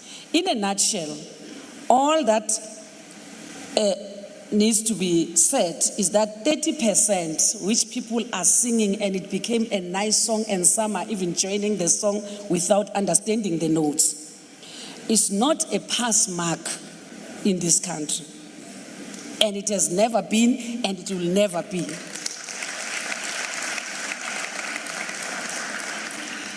If any candidate gets an aggregate of 30% in all subjects written, that candidate will surely not proceed to the next grade.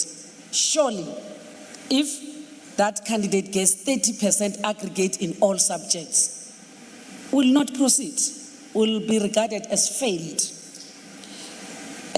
There are no ways about it. It's just as it is.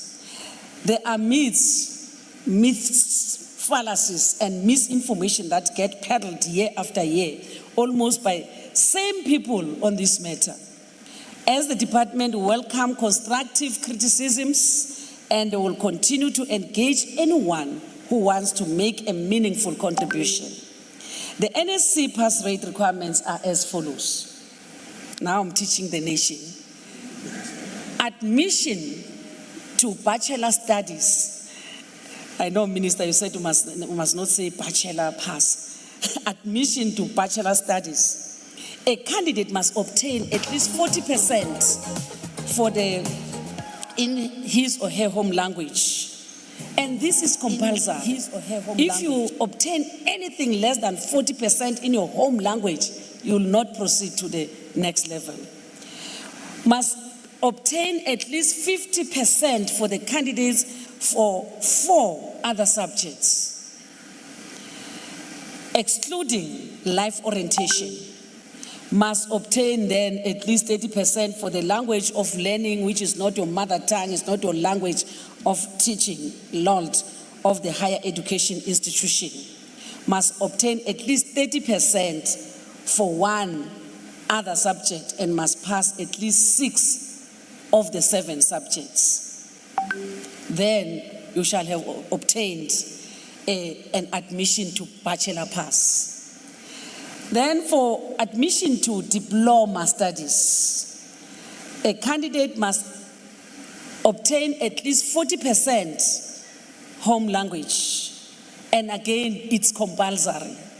Anything less than that is a fail. Must obtain 40% for 3 other subjects, excluding life orientation. Must obtain at least 30% for the language of learning and teaching of the higher education institution and must pass at least 6 of the 7 subjects. Pass with higher certificates.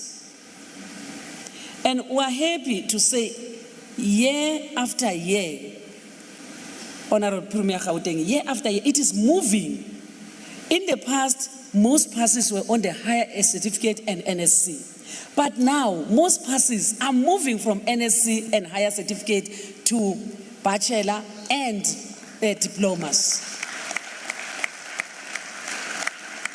So, for a candidate to obtain that higher certificate must obtain at least 40%. Mother tongue, there's no compromise. It's a language, it's your home language. You speak that language at home.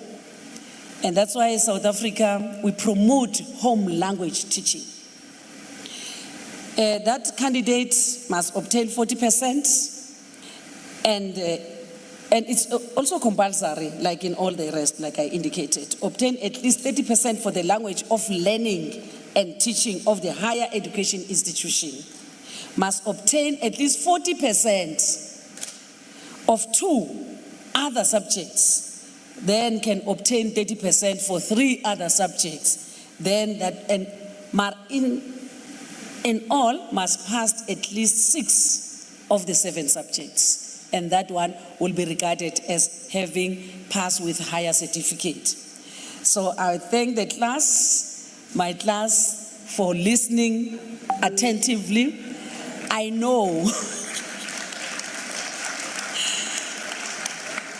know that detractors will continue to talk about 30%, to say, yeah, they can say whether they've improved. I don't know, Minister will tell us if there is an improvement. Yeah, but it's only 30%, it's 30%. There's nothing like that.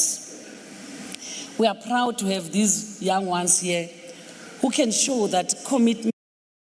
There's no need to guess what your customers want. With SurveyMonkey, you can know what they want. To study can yield results. I want to thank our strategic partners, teacher unions, governing body associations, business partners, NECT, our statutory body, Umalusi and SACE. A word of gratitude also to researchers whose work we cannot do without, our sister departments, South Africans who work together with us, who have made the stability and the improvement of the sector their responsibility. A big thank you to MTN for sponsoring this event. We also convey our appreciation to all our sponsors whose branding appears on the screen. I think now the branding will appear. Only MTN. We have so many other sponsors other than MTN, but MTN is the main sponsor. We thank you for your continued support. It's not for the department, but for the learners whose lives you impact, not only today, but for many years to come. Lastly, I want to thank our teachers. They made it a point to cover all the topics which I said the curriculum was trimmed. They made sure that our learners, these learners, attended even on Saturdays, Sundays, to cover the work that was missed when they were doing grade 8 and 9. If we can all recall that they were not attending every day, even when they were doing grade 8. Some were attending twice a week, some were attending 3 days in a week. So this is what happened. Lastly, schools will open tomorrow, 15 January. Tomorrow, schools have opened today, man. Principals are in schools. Principals are in schools today, and teachers are in schools ready to welcome the learners. SGPs are cleaning schools, and want to thank them, the SGPs. We have seen them all around the country cleaning schools, preparing our schools for their learners. Want to thank them.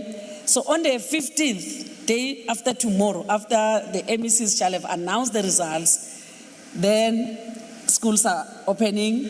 We call on all of you to support the education of our children, to support them, and I hope we are all ready for that, and we have made all the preparations to ensure another successful academic year.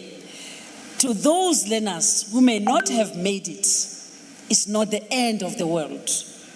There's a chance, there's another chance. This department is a caring department. You will be given another chance. To parents, I'm saying, don't push your children to the limit which you have never reached yourself. So,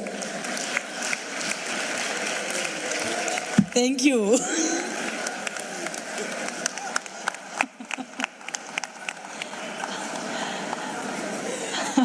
Thank you so much to the Deputy Minister. Saying parents must not push their children to limits they themselves have never reached. Thank you for that, DM. So we'll of course be calling up the Minister of Basic Education, the moment that we've all been waiting for. Minister Sivue Kwahube will be giving us the keynote address that we have been waiting for. We're in there somewhere. If you listen really carefully, you should be able to hear the pass rate that many people have been waiting for. It's her big announcement. It's the first big announcement for the NEC results. So let's please put a warm round of applause for Minister Sivue Kwahube.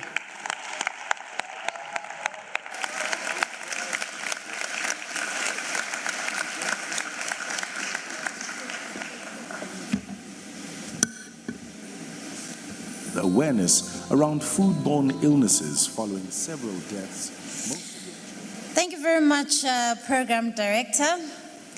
To ministers and deputy ministers, including my own Deputy Minister, Dr. Mahaule, Directors General led by the Director General and the Presidency, members of the Portfolio Committee on Basic Education and the Select Committee on Basic Education, members of our Provincial Executive Council responsible for education in our country, representatives of Umalusi, members of our educator unions, representatives of school governing body associations, esteemed guests, colleagues, district directors, educators, parents and learners, members of the media, And to the South Africans watching at home, a very good evening to all of you. It is an incredible privilege to stand before you today as we mark an important day in the life of our nation, the release of the 2024 National Senior Certificate results. This occasion is not only a moment to recognize the accomplishment of our learners, but also an opportunity for us as a country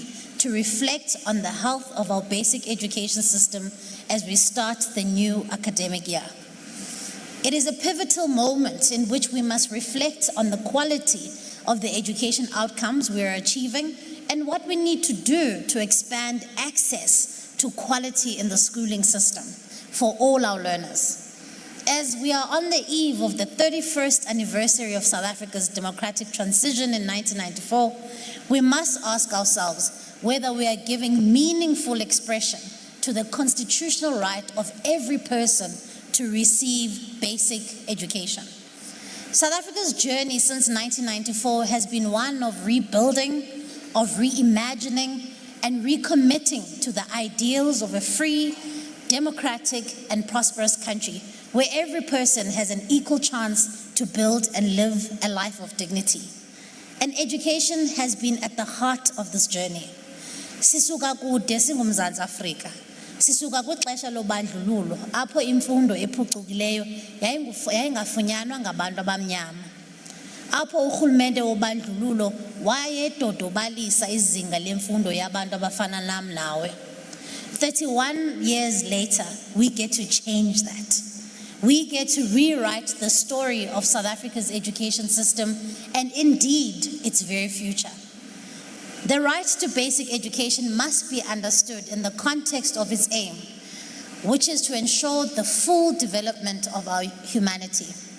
I believe it is in this context, and it is why our first democratically elected president, Dr. Nelson Mandela, described education as the most powerful weapon you can use to transform the world. Today, as we reflect on the progress and the challenges of the last 3 decades, we do so in honor of people like former President Mandela and other architects of democratic South Africa's education system, such as the recently departed Professor Sibusiso Bhengu, whom we laid to rest last Friday. Allow me to take this moment to pay tribute to Professor Bhengu, who served as democratic South Africa's first Minister of Education, whose work in 1994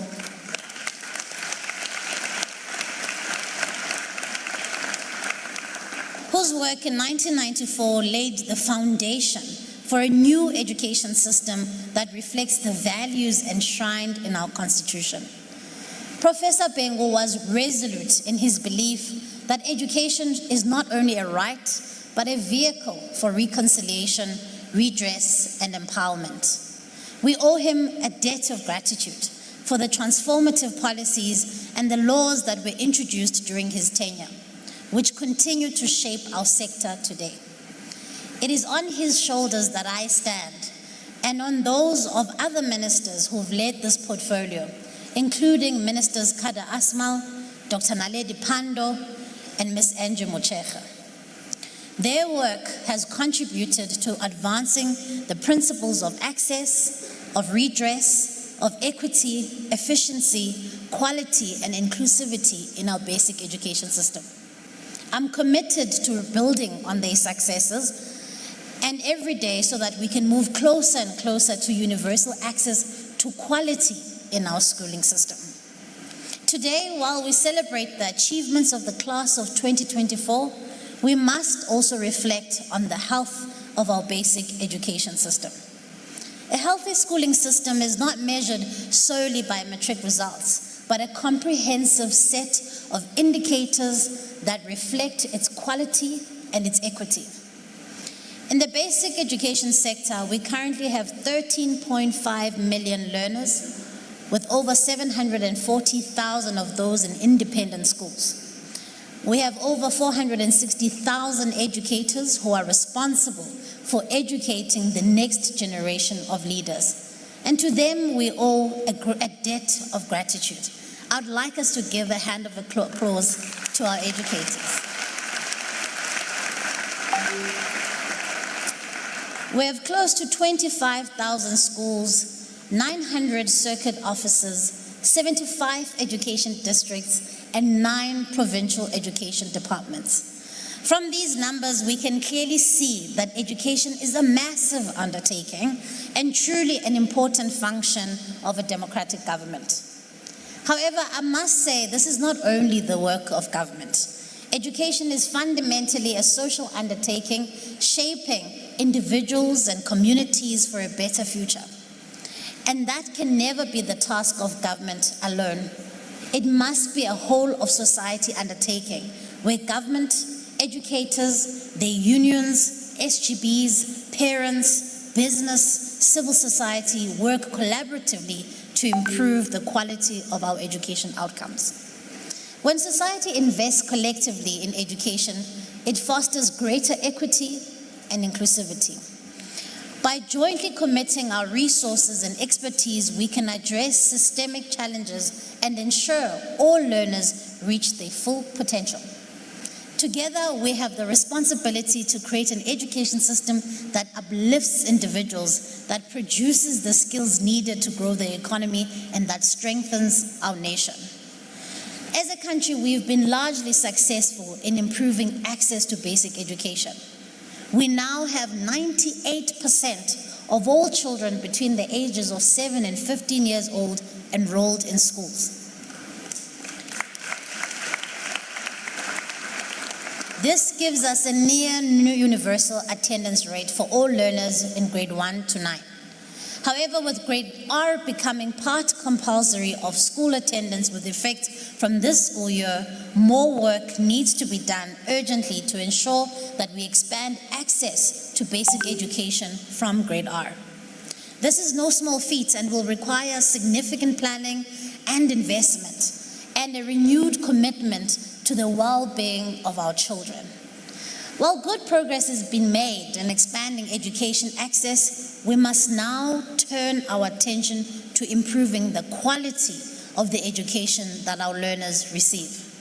Learners must leave our schools with an education and a qualification that allows them to pursue higher education opportunities or enter the job market to live lives of dignity. When we assess the quality that our schooling system is able to offer, we must consider various indicators of quality beyond those offered just by these results tonight. The recently released international benchmarking studies, including TIMSS and SACMEC studies, and our very own systemic evaluation results show that learners in grade 5 to 9 significantly underperform in relation to their global counterparts in maths and science. This also shows that too many of our learners are being left behind for reading for meaning by the time they get to grade 4. Put simply, this means that too many learners are progressing through the basic education without mastering the foundational skills, particularly in literacy and numeracy, which are critical for performing well in gateway subjects such as maths and science. These deficits then accumulate over time, limiting our learners' ability to succeed in higher grades and in these gateway subjects, diminishing their prospects of accessing further education and employment opportunity. And so this trend manifests itself in the decrease in the enrollment in subjects such as science and maths, accounting and economics, which are all subjects that are critical for the nation's ability to advance in science, innovation, and development.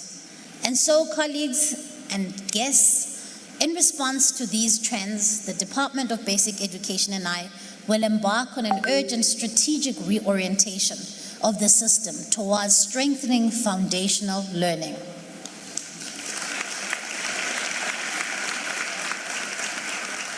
Furthermore, provinces, districts, and schools must put together plans to arrest the decline of enrollment in critical subjects.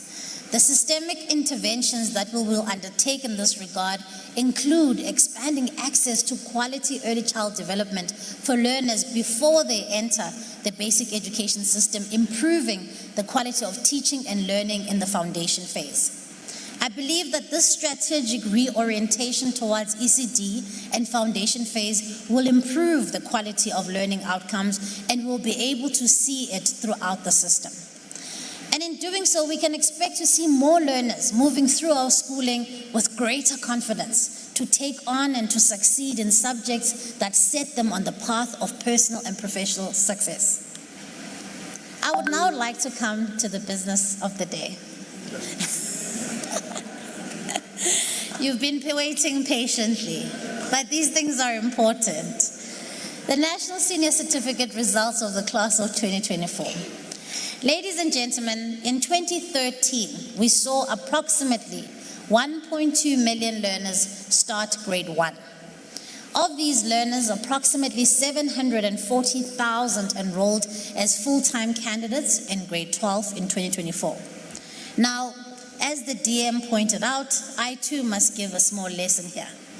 I must point out that this does not mean that those who did not enroll for grade 12 in 2024 have dropped out of the education system. This has often led to a misconception that these learners are lost to the system, which is often not the case. Firstly, learners have a choice after grade 9 to switch to technical and vocational education training colleges, and indeed a number of them do so. Secondly, learners at different times progress to different grades, with some moving to become part-time candidates and some changing subjects. And furthermore, learners migrate from public schools to private schools and sometimes often write IAB or Sakai exams. So these learners are therefore still part of the system, just not part of our class of 2024 as full-time candidates who wrote the exams through the DBE.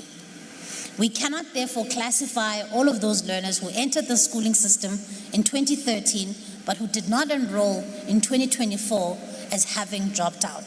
This would be a misrepresentation. However, as a sector, we must develop systems with the necessary sophistication to track each and every learner throughout the entire schooling system and the higher education and training system to ensure that we are better placed to account accurately for each and every one of our learners. The class of 2024 entered grade 8 in 2020 at the height of COVID-19 pandemic, which was a huge disruption to teaching and learning globally. They also entered grade 9, a key subject selection phase for grade 10s to 12 during the pandemic. The class of 2024 reflects the resilience of the protea, a South African national flower and a symbol of renewal and strength. The protea thrives in adversity, designed to survive wildfires. After the flames have passed, the nutrient-rich ash that they leave behind nourishes the soil, triggering a release of seeds that rejuvenate the protea flowers, and they blossom even brighter than before.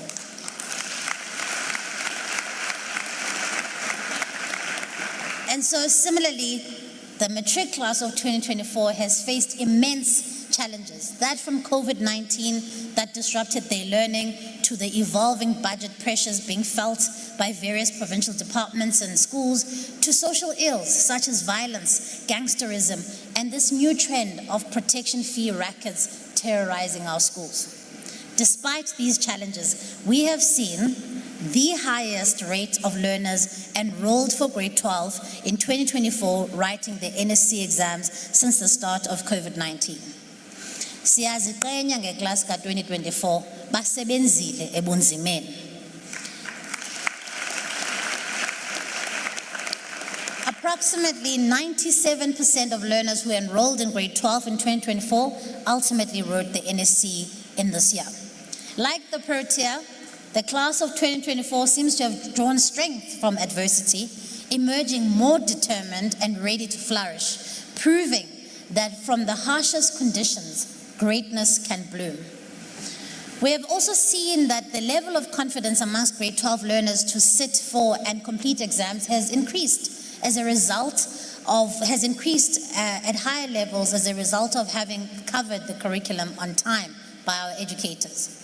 This was made possible by the collective efforts of the DBE, the provincial education departments, our district's teams, schools, educators, our parents who are here today and who are at home, and of course, our VIPs tonight, the learners themselves. Some of these key initiatives driven by DBE that supported the class of 2024 included personalized learning interventions, additional teaching and support, socio-emotional care to provide further support services. Provinces rolled out extra face-to-face tuition sessions, Saturday catch-up programs, and extended school hours to ensure adequate revision of key subjects. These initiatives targeted learners who were struggling to cope with the curriculum content due to the earlier disruptions, focusing on key subjects. In addition to classroom-based interventions, learners have also benefited from extensive support in the form of revision materials, past question papers, and online resources which have been made available through our public-private partnerships with stakeholders such as Vodacom, MTN, the National Collaboration Trust, and other corporate partners. In 2024, we saw the number of full-time candidates writing the NSC exams increase from 691,000 in 2023 to over 700,000 in 2024. We also saw the number of learners with special education needs who wrote the NSC exams increasing from 5,200 in 2023 to over 6,400 in 2024. Furthermore, we saw over 500,000 learners who are beneficiaries of social grants writing the NSC exams in 2024, approximately 13,000 more than in 2023. Ladies and gentlemen, the NSC examination process is an incredible logistical undertaking involving 7,000 examination centers, over 160 question papers, 9.7 million scripts, over 72,000 invigilators, and over 52,000 markers, and over 180 marking centers. It is surely one of the greatest logistical undertakings for our country after the general and municipal elections. After all, the ISC only has 2 days to roll out the elections, and we have an entire month to write our exams, get them marked and processed.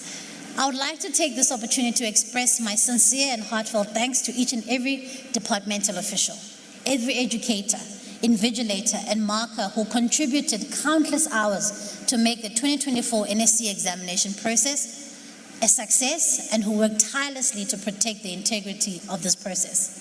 I would also like to pay tribute to those markers who sadly passed away during the marking process. Lala Ngokolo, Mukibelo Evidence Maisela, Blessed Mtetwa, Julia Jonas, Nawe Lawrence Pagiso Mufukeng. May your families be comforted by the knowledge that you dedicated your life to the service of your country. We will carry you in our memories. Program Director, it would be amiss of me to not acknowledge the various government departments and organs of state who have supported the 2024 NSC examination process. This included, for example, efforts by many to secure our examination marking centers against the effects of inclement weather, as well as water and electricity supply issues. I would also like to express my sincerest thanks and gratitude to Umalusi for the important role that they play each year in quality assuring the NSC exams. Can we please give them a round of applause? Umalusi moderates and verifies each step in the examination cycle. As a country, we can be proud of them for ensuring that the final outcomes are valid, reliable, and credible. After quality assuring the 2024 results, I'm happy to report that as of this afternoon, Umalusi has approved these results and has endorsed their release. Siyabulela ngendlela esisebenzisene ngayo neregulator yethu. The healthy checks and balances allow for results that are underscored by integrity and quality. It must also be noted that this does not mark the end of the examination cycle, as learners are entitled to apply for remarks and recounts once they've received their results. Ladies and gentlemen, the 2024 NSC results show that our schooling system is maturing, but there's still much more work to be done to improve our outcomes. Let us reflect on the social justice principle of quality. If we are to measure the quality of education outcomes in the NSC exams, we need to look at the number of passes which allow admission to Bachelor Studies achieved by this class of 2024. The Bachelor Admission Pass is a prerequisite to apply for access to a degree course at a university or a University of Technology. In this speech, we will refer to these as Bachelor Passes. I am pleased to announce that in the class of 2024, nearly half of our learners who wrote the NEC exams received a Bachelor Pass.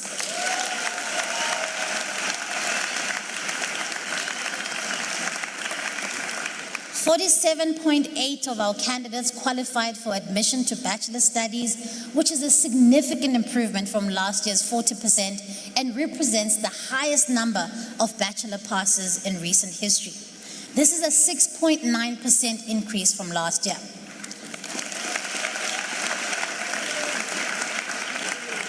More importantly, this is a critical benchmark of readiness for higher education and training, and it's a critical benchmark for quality. In 2014, we produced just over 150,000 Bachelor Passes. In just a decade, we've more than doubled that number with over 337,000 Bachelor Passes. It is also encouraging to see that some of our provinces with the highest numbers of learners are achieving high Bachelor Passes. In 2024, I'm pleased to announce that KwaZulu-Natal achieved the highest number of Bachelor Passes with over 84,000.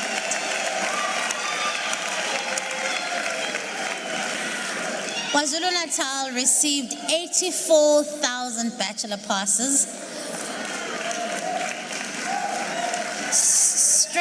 Straight on their heels is Gauteng with over 66,000 Bachelor Passes. And right after them is the Eastern Cape with over 45,000 Bachelor Passes.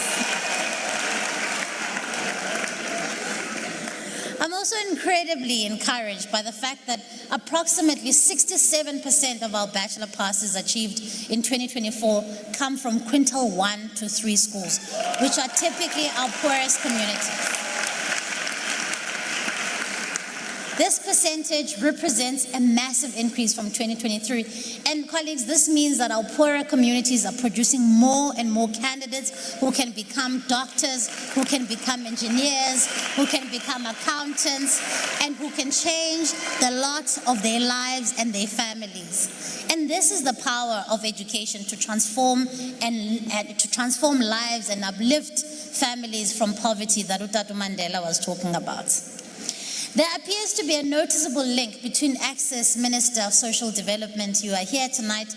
There appears to be a noticeable link between those learners and those candidates who have access to social grants and learner performance, something that requires further investigation. This speaks to the importance of social protection that is afforded to the poorest of South Africans. It is also important to note that girl learners performed better than boy learners in obtaining Bachelor Passes. This performance trend is also visible in other parts of the schooling system, with boy learners staying longer in the system than girl learners.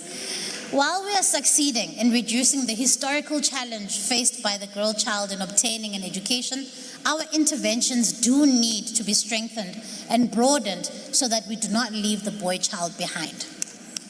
Ladies and gentlemen, the class of 2024 achieved an impressive number of over 319,000 distinctions.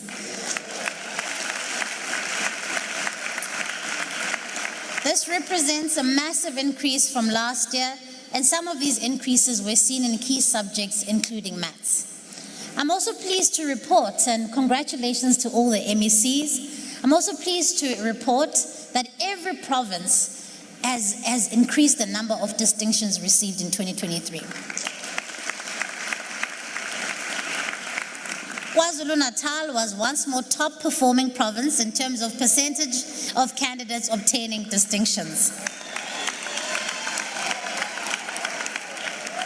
Coming second was the Western Cape in the most number of learners receiving distinctions, followed by our host province, Gauteng. Notable progress was made by Mpumalanga and Limpopo in this regard, where we saw improvements from 2023. Maths and science are gateway subjects that are essential for South Africa's economic development. And in 2024, 69% of learners passed maths, which is a massive increase from last year in 2023.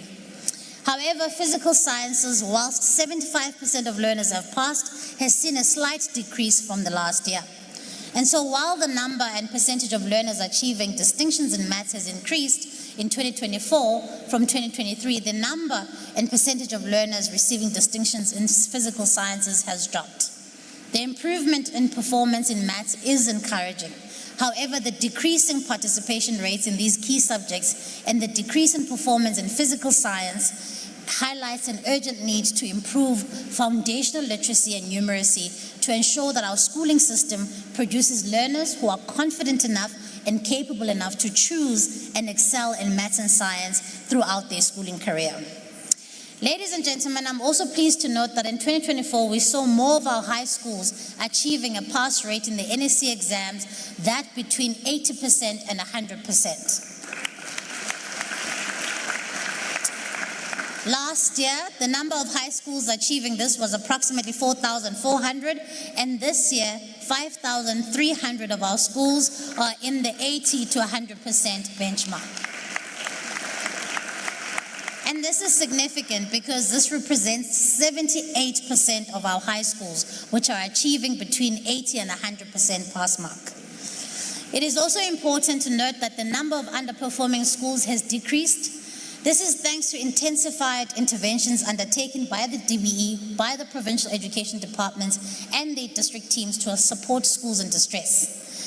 Ladies and gentlemen, while the matric pass rate does not on its own tell us about the quality of education outcomes in our system, it is an important indicator for progress. To pass the NSC, learners are not only required to simply get 30% across all subjects, which is often misconceived to be the only requirement. Instead, they are required to get at least 40% in their home language and 2 other subjects, at least 30% in 3 other subjects, and must pass 6 of their 7 subjects. And so, ladies and gentlemen, I'm proud to announce that in 2024, over 615,000 learners passed the NSC exam more than any other time in our history.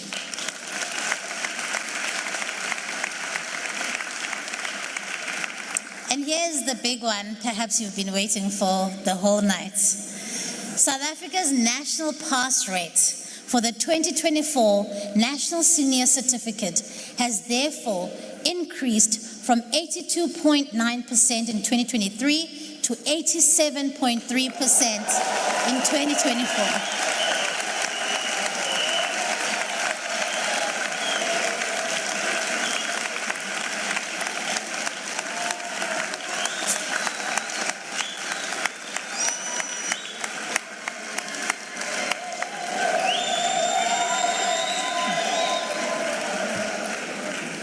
This is the highest matric pass rate in the history of our country and should be a moment of great pride and celebration for us all.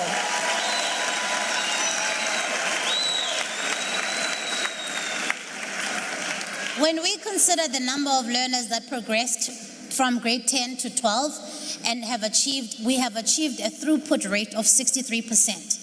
This is in line with other middle-income countries, and as I have indicated, there are many factors that impact on this rate, including, for example, subject changes, shifts to part-time candidature, and movements to TVET colleges. At a provincial level, I'm pleased to announce that every province improved on its performance from 2023, and listen to this, every province has achieved above 84% pass rate.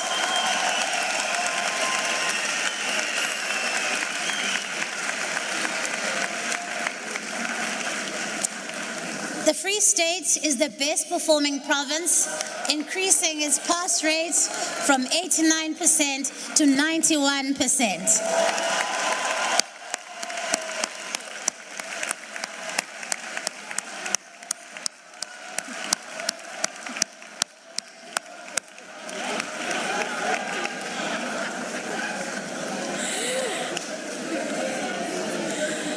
All right, let's settle down. There's plenty of time to celebrate afterwards. KwaZulu-Natal at number 2 from 3 points.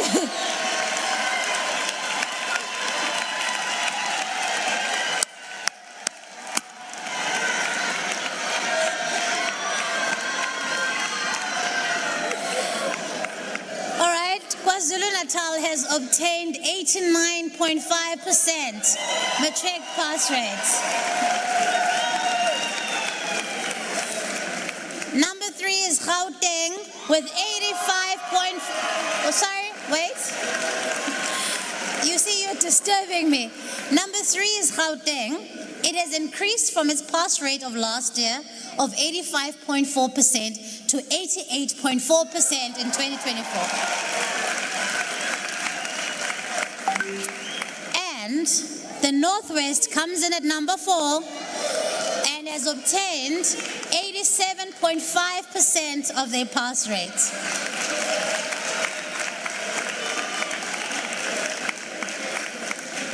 Next is the Western Cape, which comes in at 86.6%, an increase of 5% from the last year.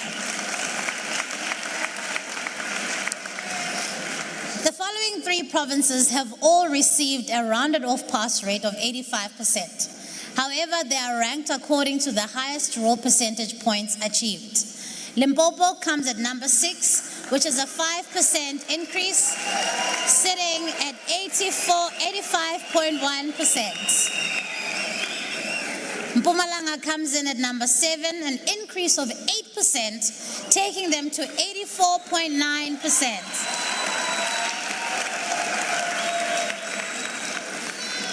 The Eastern Cape comes in at 8 with an increase of 3.6%, taking them to 84.98%. The MEC did say that 85% is possible, and indeed, MEC, 85% is possible. The Northern Cape is coming at number 9 with 84.2%. But I must add, it's also important to note that the Northern Cape is the most improved province. It has surged by 8.3% from last year.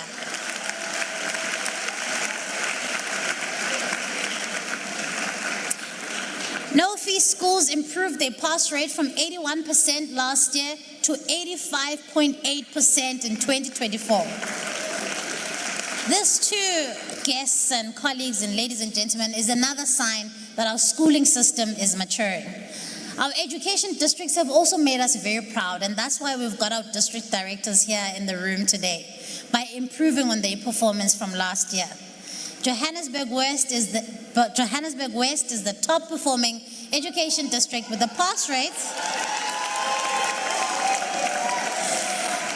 You won't hear the pass rates.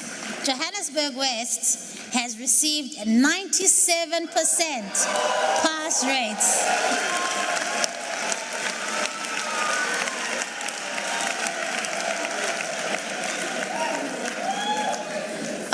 And it is followed by Fezile Dabi Education District in the Free State at 93.5%. And it is followed by Umkhanyakude Education District in KZN at 92.8%. And now, guess it's even more reason for us to smile is the fact that 73 out of the 75 districts have obtained a pass mark higher than 80%. Ladies and gentlemen, our district directors deserve our praise and our thanks for the incredible work that they've been doing.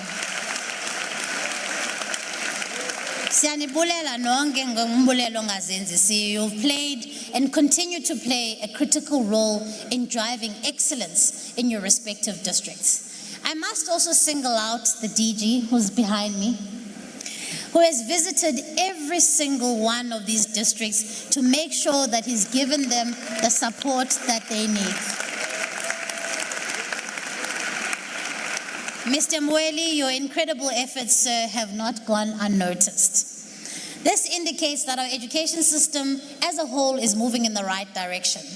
Learners from quintiles 1 to 3 schools, which typically serve our poorest communities, have made significant gains, reflecting the success of initiatives such as the National School Nutrition Program, extra tuition support during school holidays. However, the performance gaps between the quintiles still remains a concern, and we must redouble our efforts to close it. Ladies and gentlemen, the class of 2024 has excelled against the odds. These young men and women are a source of inspiration to us, proving that excellence is possible regardless of circumstance. A special congratulations to our top achievers who join us here tonight. From rural schools and under-resourced areas, they exemplify this transformative power of education. These young proteas continue to blossom and bloom in spite of the adversity they face. While we have many reasons to applaud and celebrate this evening, tomorrow we must look to the future with clarity and resolve. And there's an urgent and substantial work to be done to improve the quality of education outcomes that our schooling must achieve. As I noted during the release of the international benchmarking studies and our diagnostic reports last month, systematic improvements are required for long-term investment and planning. And I must share these with you briefly. Our strategy to reorientate the basic education sector towards foundational learning will strengthen our schooling system. Research consistently shows that investment in early learning yields the highest returns in terms of education outcomes. By prioritizing foundational literacy and numeracy in the early years, we will lay the groundwork for stronger performance in grade 4, in grade 10, and in grade 12. Program Director, I would like to conclude by sharing the following. As we chart the path forward in this regard, I've committed the Department of Basic Education and I to the following priorities as we are approaching the 2025 academic year. Number 1, expanding access to quality early child development. Universal access to quality ECD remains a central goal. We will continue with our mass registration to formalize ECD programs. We will align this with the national curriculum for ECD, supported by the newly developed learning and teaching material. And we will also prioritize the professional development of ECD practitioners and their integration into the basic education system. This is absolutely important. Number 2, improving teacher support and development, particularly in the foundation phase. Teachers are the backbone of our education system. We will intensify support for teacher training with a strategic focus of improving literacy and numeracy in the foundation phase. We will also make sure that the Funza Lushaka bursary scheme prioritizes students who wish to pursue careers in the foundation phase. Number 3, improving the post-provisioning of foundation phase. In 2025, we will be reviewing the post-provisioning norms as a matter of urgency because these account for the drive to achieve universal access to quality in grade R and our strategic focus on improving reading and calculating in the foundation phase. Our norms have not been updated in over 20 years to determine how educator posts are distributed to public schools. Strengthening the curriculum in delivery for foundation phase, this will be a massive priority for us going forward. And finally, and certainly last but not least, protecting teaching and learning time. If we are to improve the quality of education outcomes, we need to protect teaching and learning time, ensuring that our teachers are at school, teaching for the entire day, for 230 days per year, to ensure adequate coverage of the curriculum. I would like to reiterate my call to the entire sector for us to work together to make sure that this happens. And so to the class of 2024, I say, you have proven that determination and hard work can overcome even the most formidable of challenges. As you embark on the next chapter of your lives, know that you carry the hopes and aspirations of an entire nation.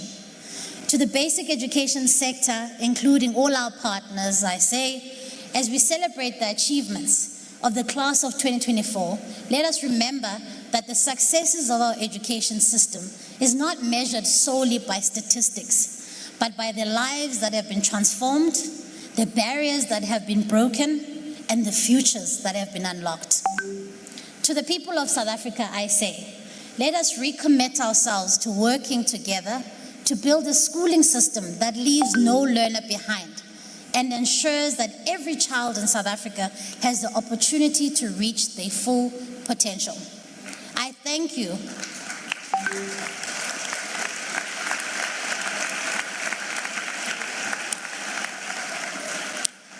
I thank you for entrusting me with the future of your children. Being able to serve you is the biggest honor of my life, and for that I'm eternally grateful. Intombi yasemawusheni ibamba ngazo zozibini ngokundamkela. Ndiyathembisa ukuba the oath of office I took to uphold the constitution of this country remains my guiding principle in delivering this important service, educating our nation so that we can rescue millions out of poverty and unemployment. I thank you. Ndiyabulela.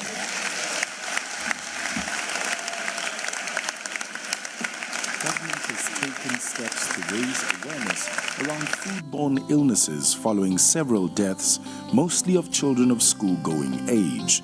Therefore, parents, guardians, and caregivers are urged to talk to their children about buying snacks from untrusted sources, to warn them about the health risks of picking up and consuming dumped foodstuffs, and not to consume sweets, chips, and other edibles from their friends or strangers.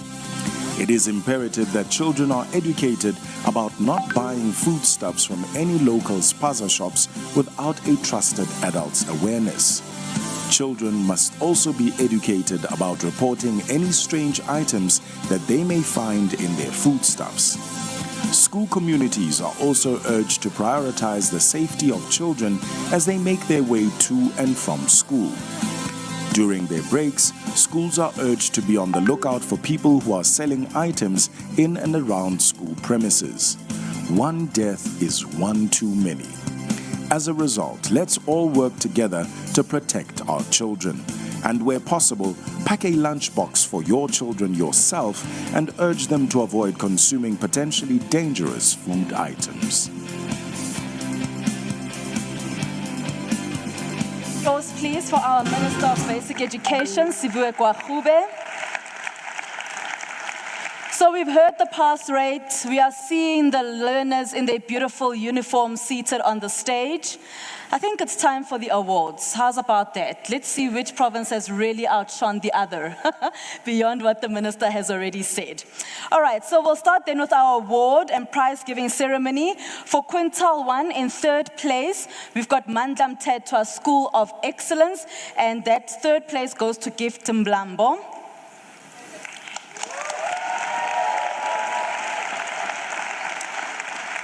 In 2nd place, we've got Tufane Secondary School, Langwita Mokatse.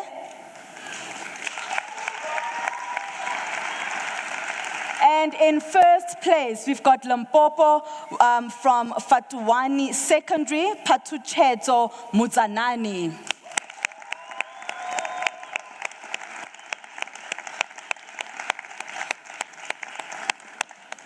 Now, these are, of course, the top achievers that are currently on stage receiving their award from the Minister of Basic Education.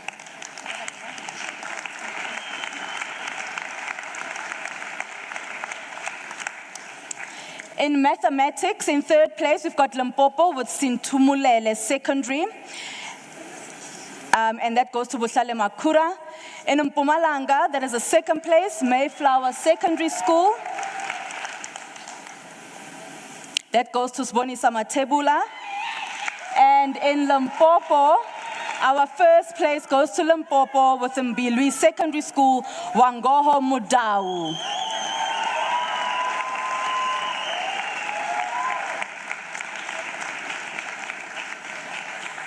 I sometimes get the feeling that these top achievers are the ones that will maybe correct a teacher here and there and tell them that they are wrong about something because they do so well.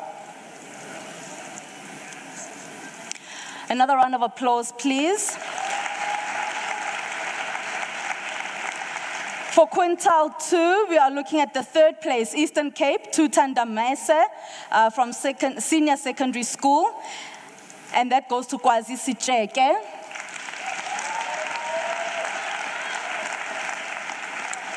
And in second place is Eastern Cape, Xolilizwe Senior Secondary School. Limpopo takes first place for this one. That is Chivase Secondary School with Lalamani Maselesele.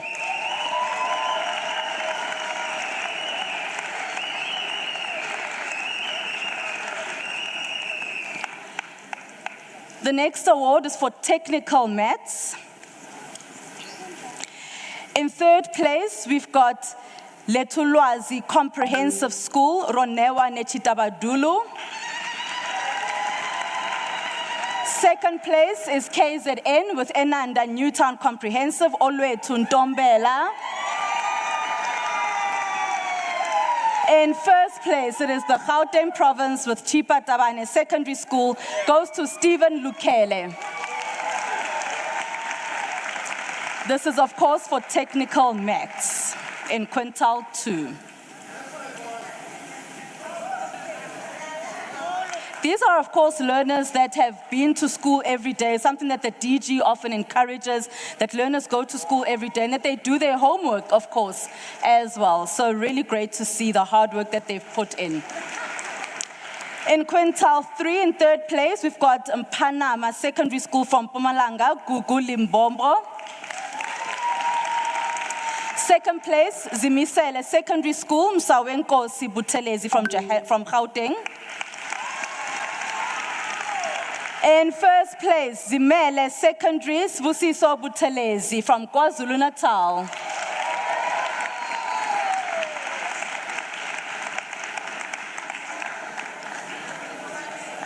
Let's hear it for our top achievers. They do such great work, working very hard, making sure that their scripts are 300 out of 300. That is what these top achievers do. We will move right along. Physical sciences, third place in KZN, Mzamweni High School, Ngubeko Bekwa. Staying in KZN, in second place, Vugila High, Fanele Sibonge Ngema. And in first place, physical sciences in Gauteng, Jafta Mahlangu Secondary School, Tatenda Porosi.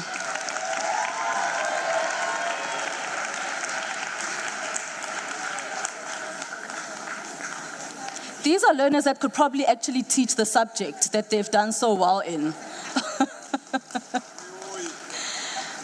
Quintile 4 in third place, Northwest JM Ntsime School with Tobeka Langa. In second place from Limpopo, Mbilwi Secondary School, Zumbululo Northwest, Rustenburg High School, Yuri Blechnaut.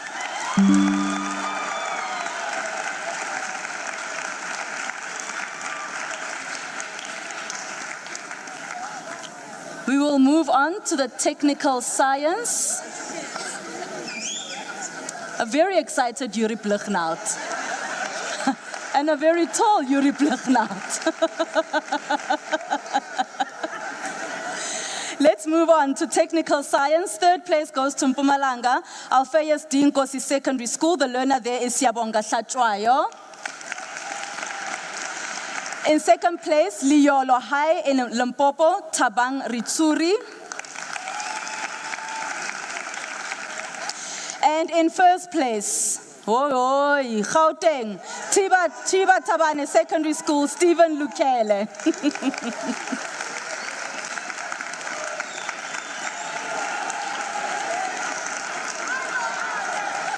This is Stephen's second award. Congratulations to Stephen Lukele as he receives his second award. Very well done, Stephen, and congratulations. Quintile 5, in the third place, we've got Western Cape, Rondebosch Boys High School, Nicholas Schreiber. In second place, still in the Western Cape, Pinelands High School, Matthew Wise.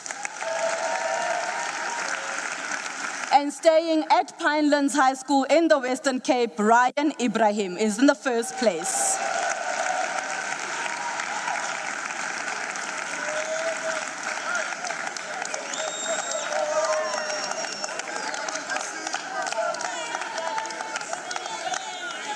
These are learners who have worked extremely hard to get to where they are today, and we wish them all the best for their years ahead.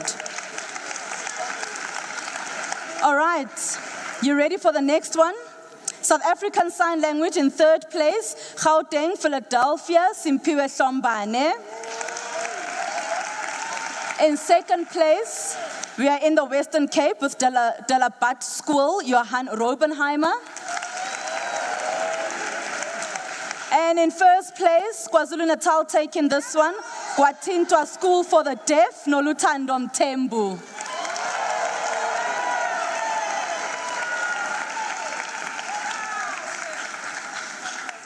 We've all learned this, that this is what we mean by clapping in sign language. Let's show Nolutando some love. Learners with special educational needs in third place, Gauteng, Nuwe Hoop School, Malwandla Baloyi. In second place, we've got Limpopo with Situtulwane Secondary, given Malaka is the learner from that school. And in first place, we've got Ribone School for the Blind. Kabelo Kekana, please come up to the front.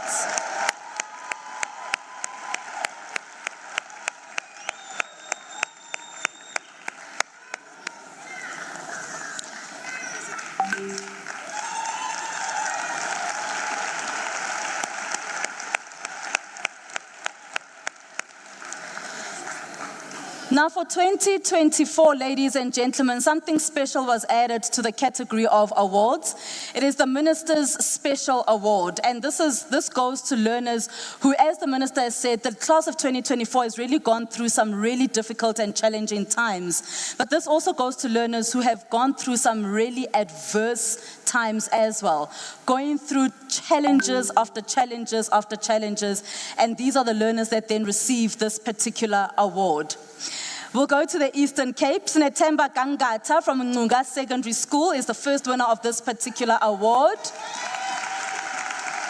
Congratulations to you, Snethemba Gangata. Please come to the front. Let's give him a round of applause.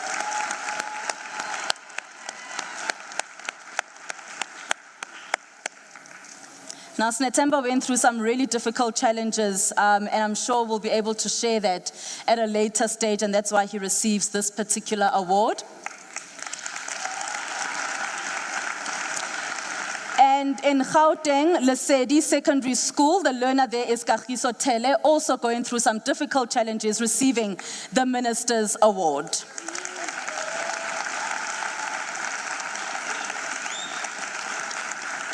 It is good to note, ladies and gentlemen, that when learners go through a difficult time, I remember when I was in high school, that the best person to go to is your teacher.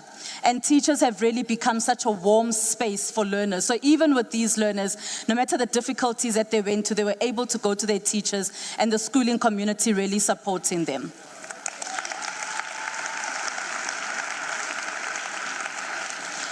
Our final Top Achievers Award category is the 2024 NSC National Top Learner.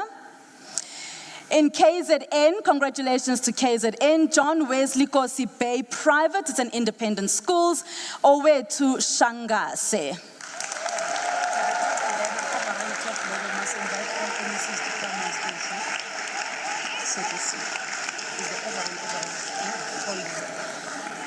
I'm going to request that MECs, if you may please approach the stage so that we can take a picture with all the learners as we announce them. All MECs, please. I see all 9 of them are here. So beautiful to see today, this evening. And they'll be able to get their awards. So this is Owethu Shangase that is on stage with the Minister and the Deputy Minister and, of course, the CFO of MTN. And a round of applause for Owethu. And in the Western Cape for the overall is Pinelands High School, Ryan Ibrahim.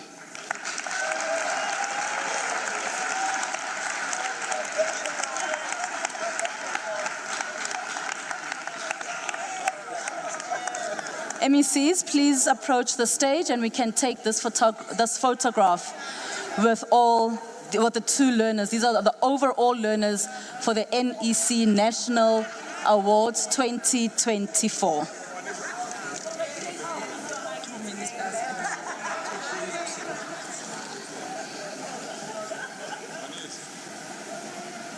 Can we also get the two premiers from Gauteng and from the Free State to come on stage as well? And our two ministers that are in our presence, please also come take this photo with our top achievers this evening. These are the overall top achievers, ladies and gentlemen. Let's give them another round of applause indeed.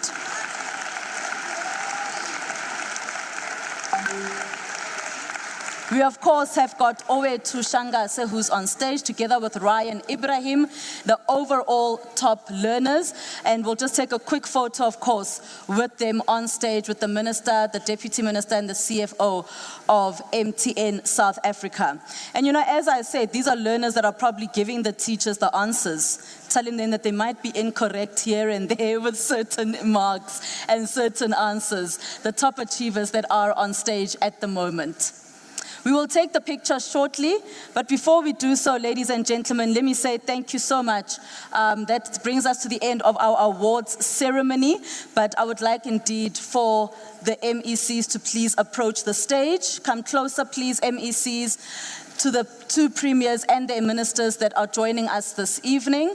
We've got MEC Mainir, we've got MEC Mavungulurulela Makanya, we've got MEC Dlamini. We also have all 9 MECs here tonight. This is very impressive. This is beautiful to see indeed, where all MECs are here. MEC Dr. Mabuya, MEC Foslu, MEC Gade, MEC Chelwane, MEC Viola Mutsumi, and of course MEC Siphohlo Muka that is here too. We'll take this quick photo also just for an opportunity for the cameras in front here to be able to take this photo moment with the MECs, of course. Ladies and gentlemen, I just wonder as well the kind of support that these top achievers often receive from their families and their schools. This is very important for them to be able to receive the right kind of support, and that's why we are able to see them here today. It is pleasing indeed to see that they are able to get 300, most of them, 300 out of 300. You'd actually think that they actually did these scripts themselves. They wrote the paper themselves and created the paper themselves. Beautiful to see, and a huge congratulations to all our top achievers indeed. Another round of applause for our top achievers and the hard work that they have truly put in to the year of 2024. Thank you so much. Thank you. Thank you to you all. And so, ladies and gentlemen, as the distinguished guests move off stage, we have indeed come to the end of this award ceremony right here, and I would like to request... Continue with their celebrations. Tsehu, let me start with you. You are an amazing program director. Let's give Tsehu a brilliant applause. Thank you. In the same vein, I want to thank the organizing committee of this event, led by Dr. Mthembu, the exam team, Mr. Mhlanga, everybody who was part of the organizing team. Let's give them a big hand of applause.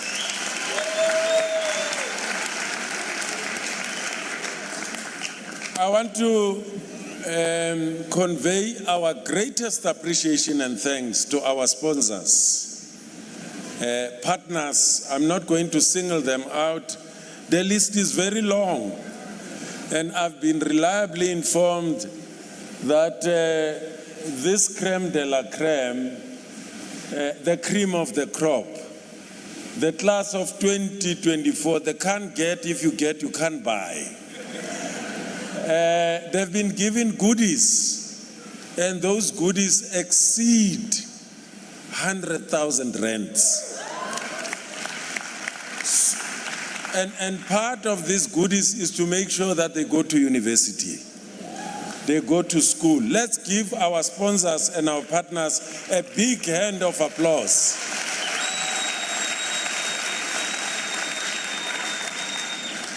And we also want to appreciate Mureki, the breadwinner. I nearly said Kabu Yellows, I would get in trouble with Sundowns. They said to me this morning, they are the only yellow company. Let's give them a big hand of applause. We had initially planned for 500 people. The number exceeded 1,200.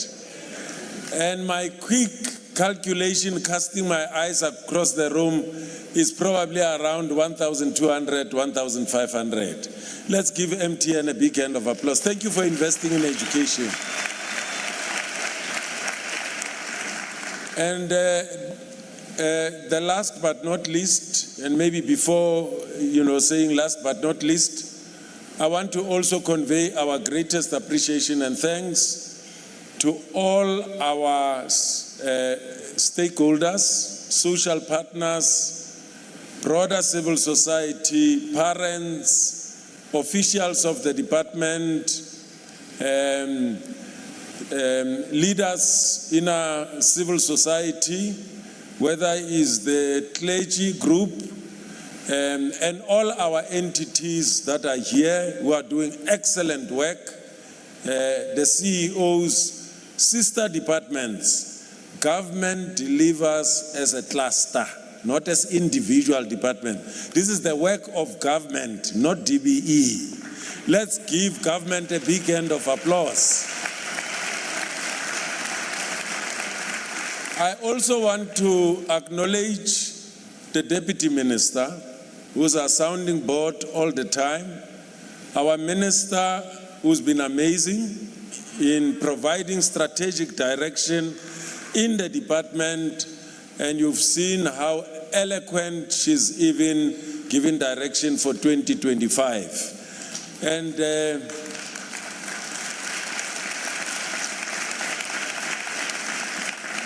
also to commend the President and Cabinet, we are ably led by our leadership in government, and I also want us to give the President, Cabinet, the Forum of Director General for supporting us in doing this work. Let's give them a big hand of applause. And lastly, the media, who played a very important role together with our interpreters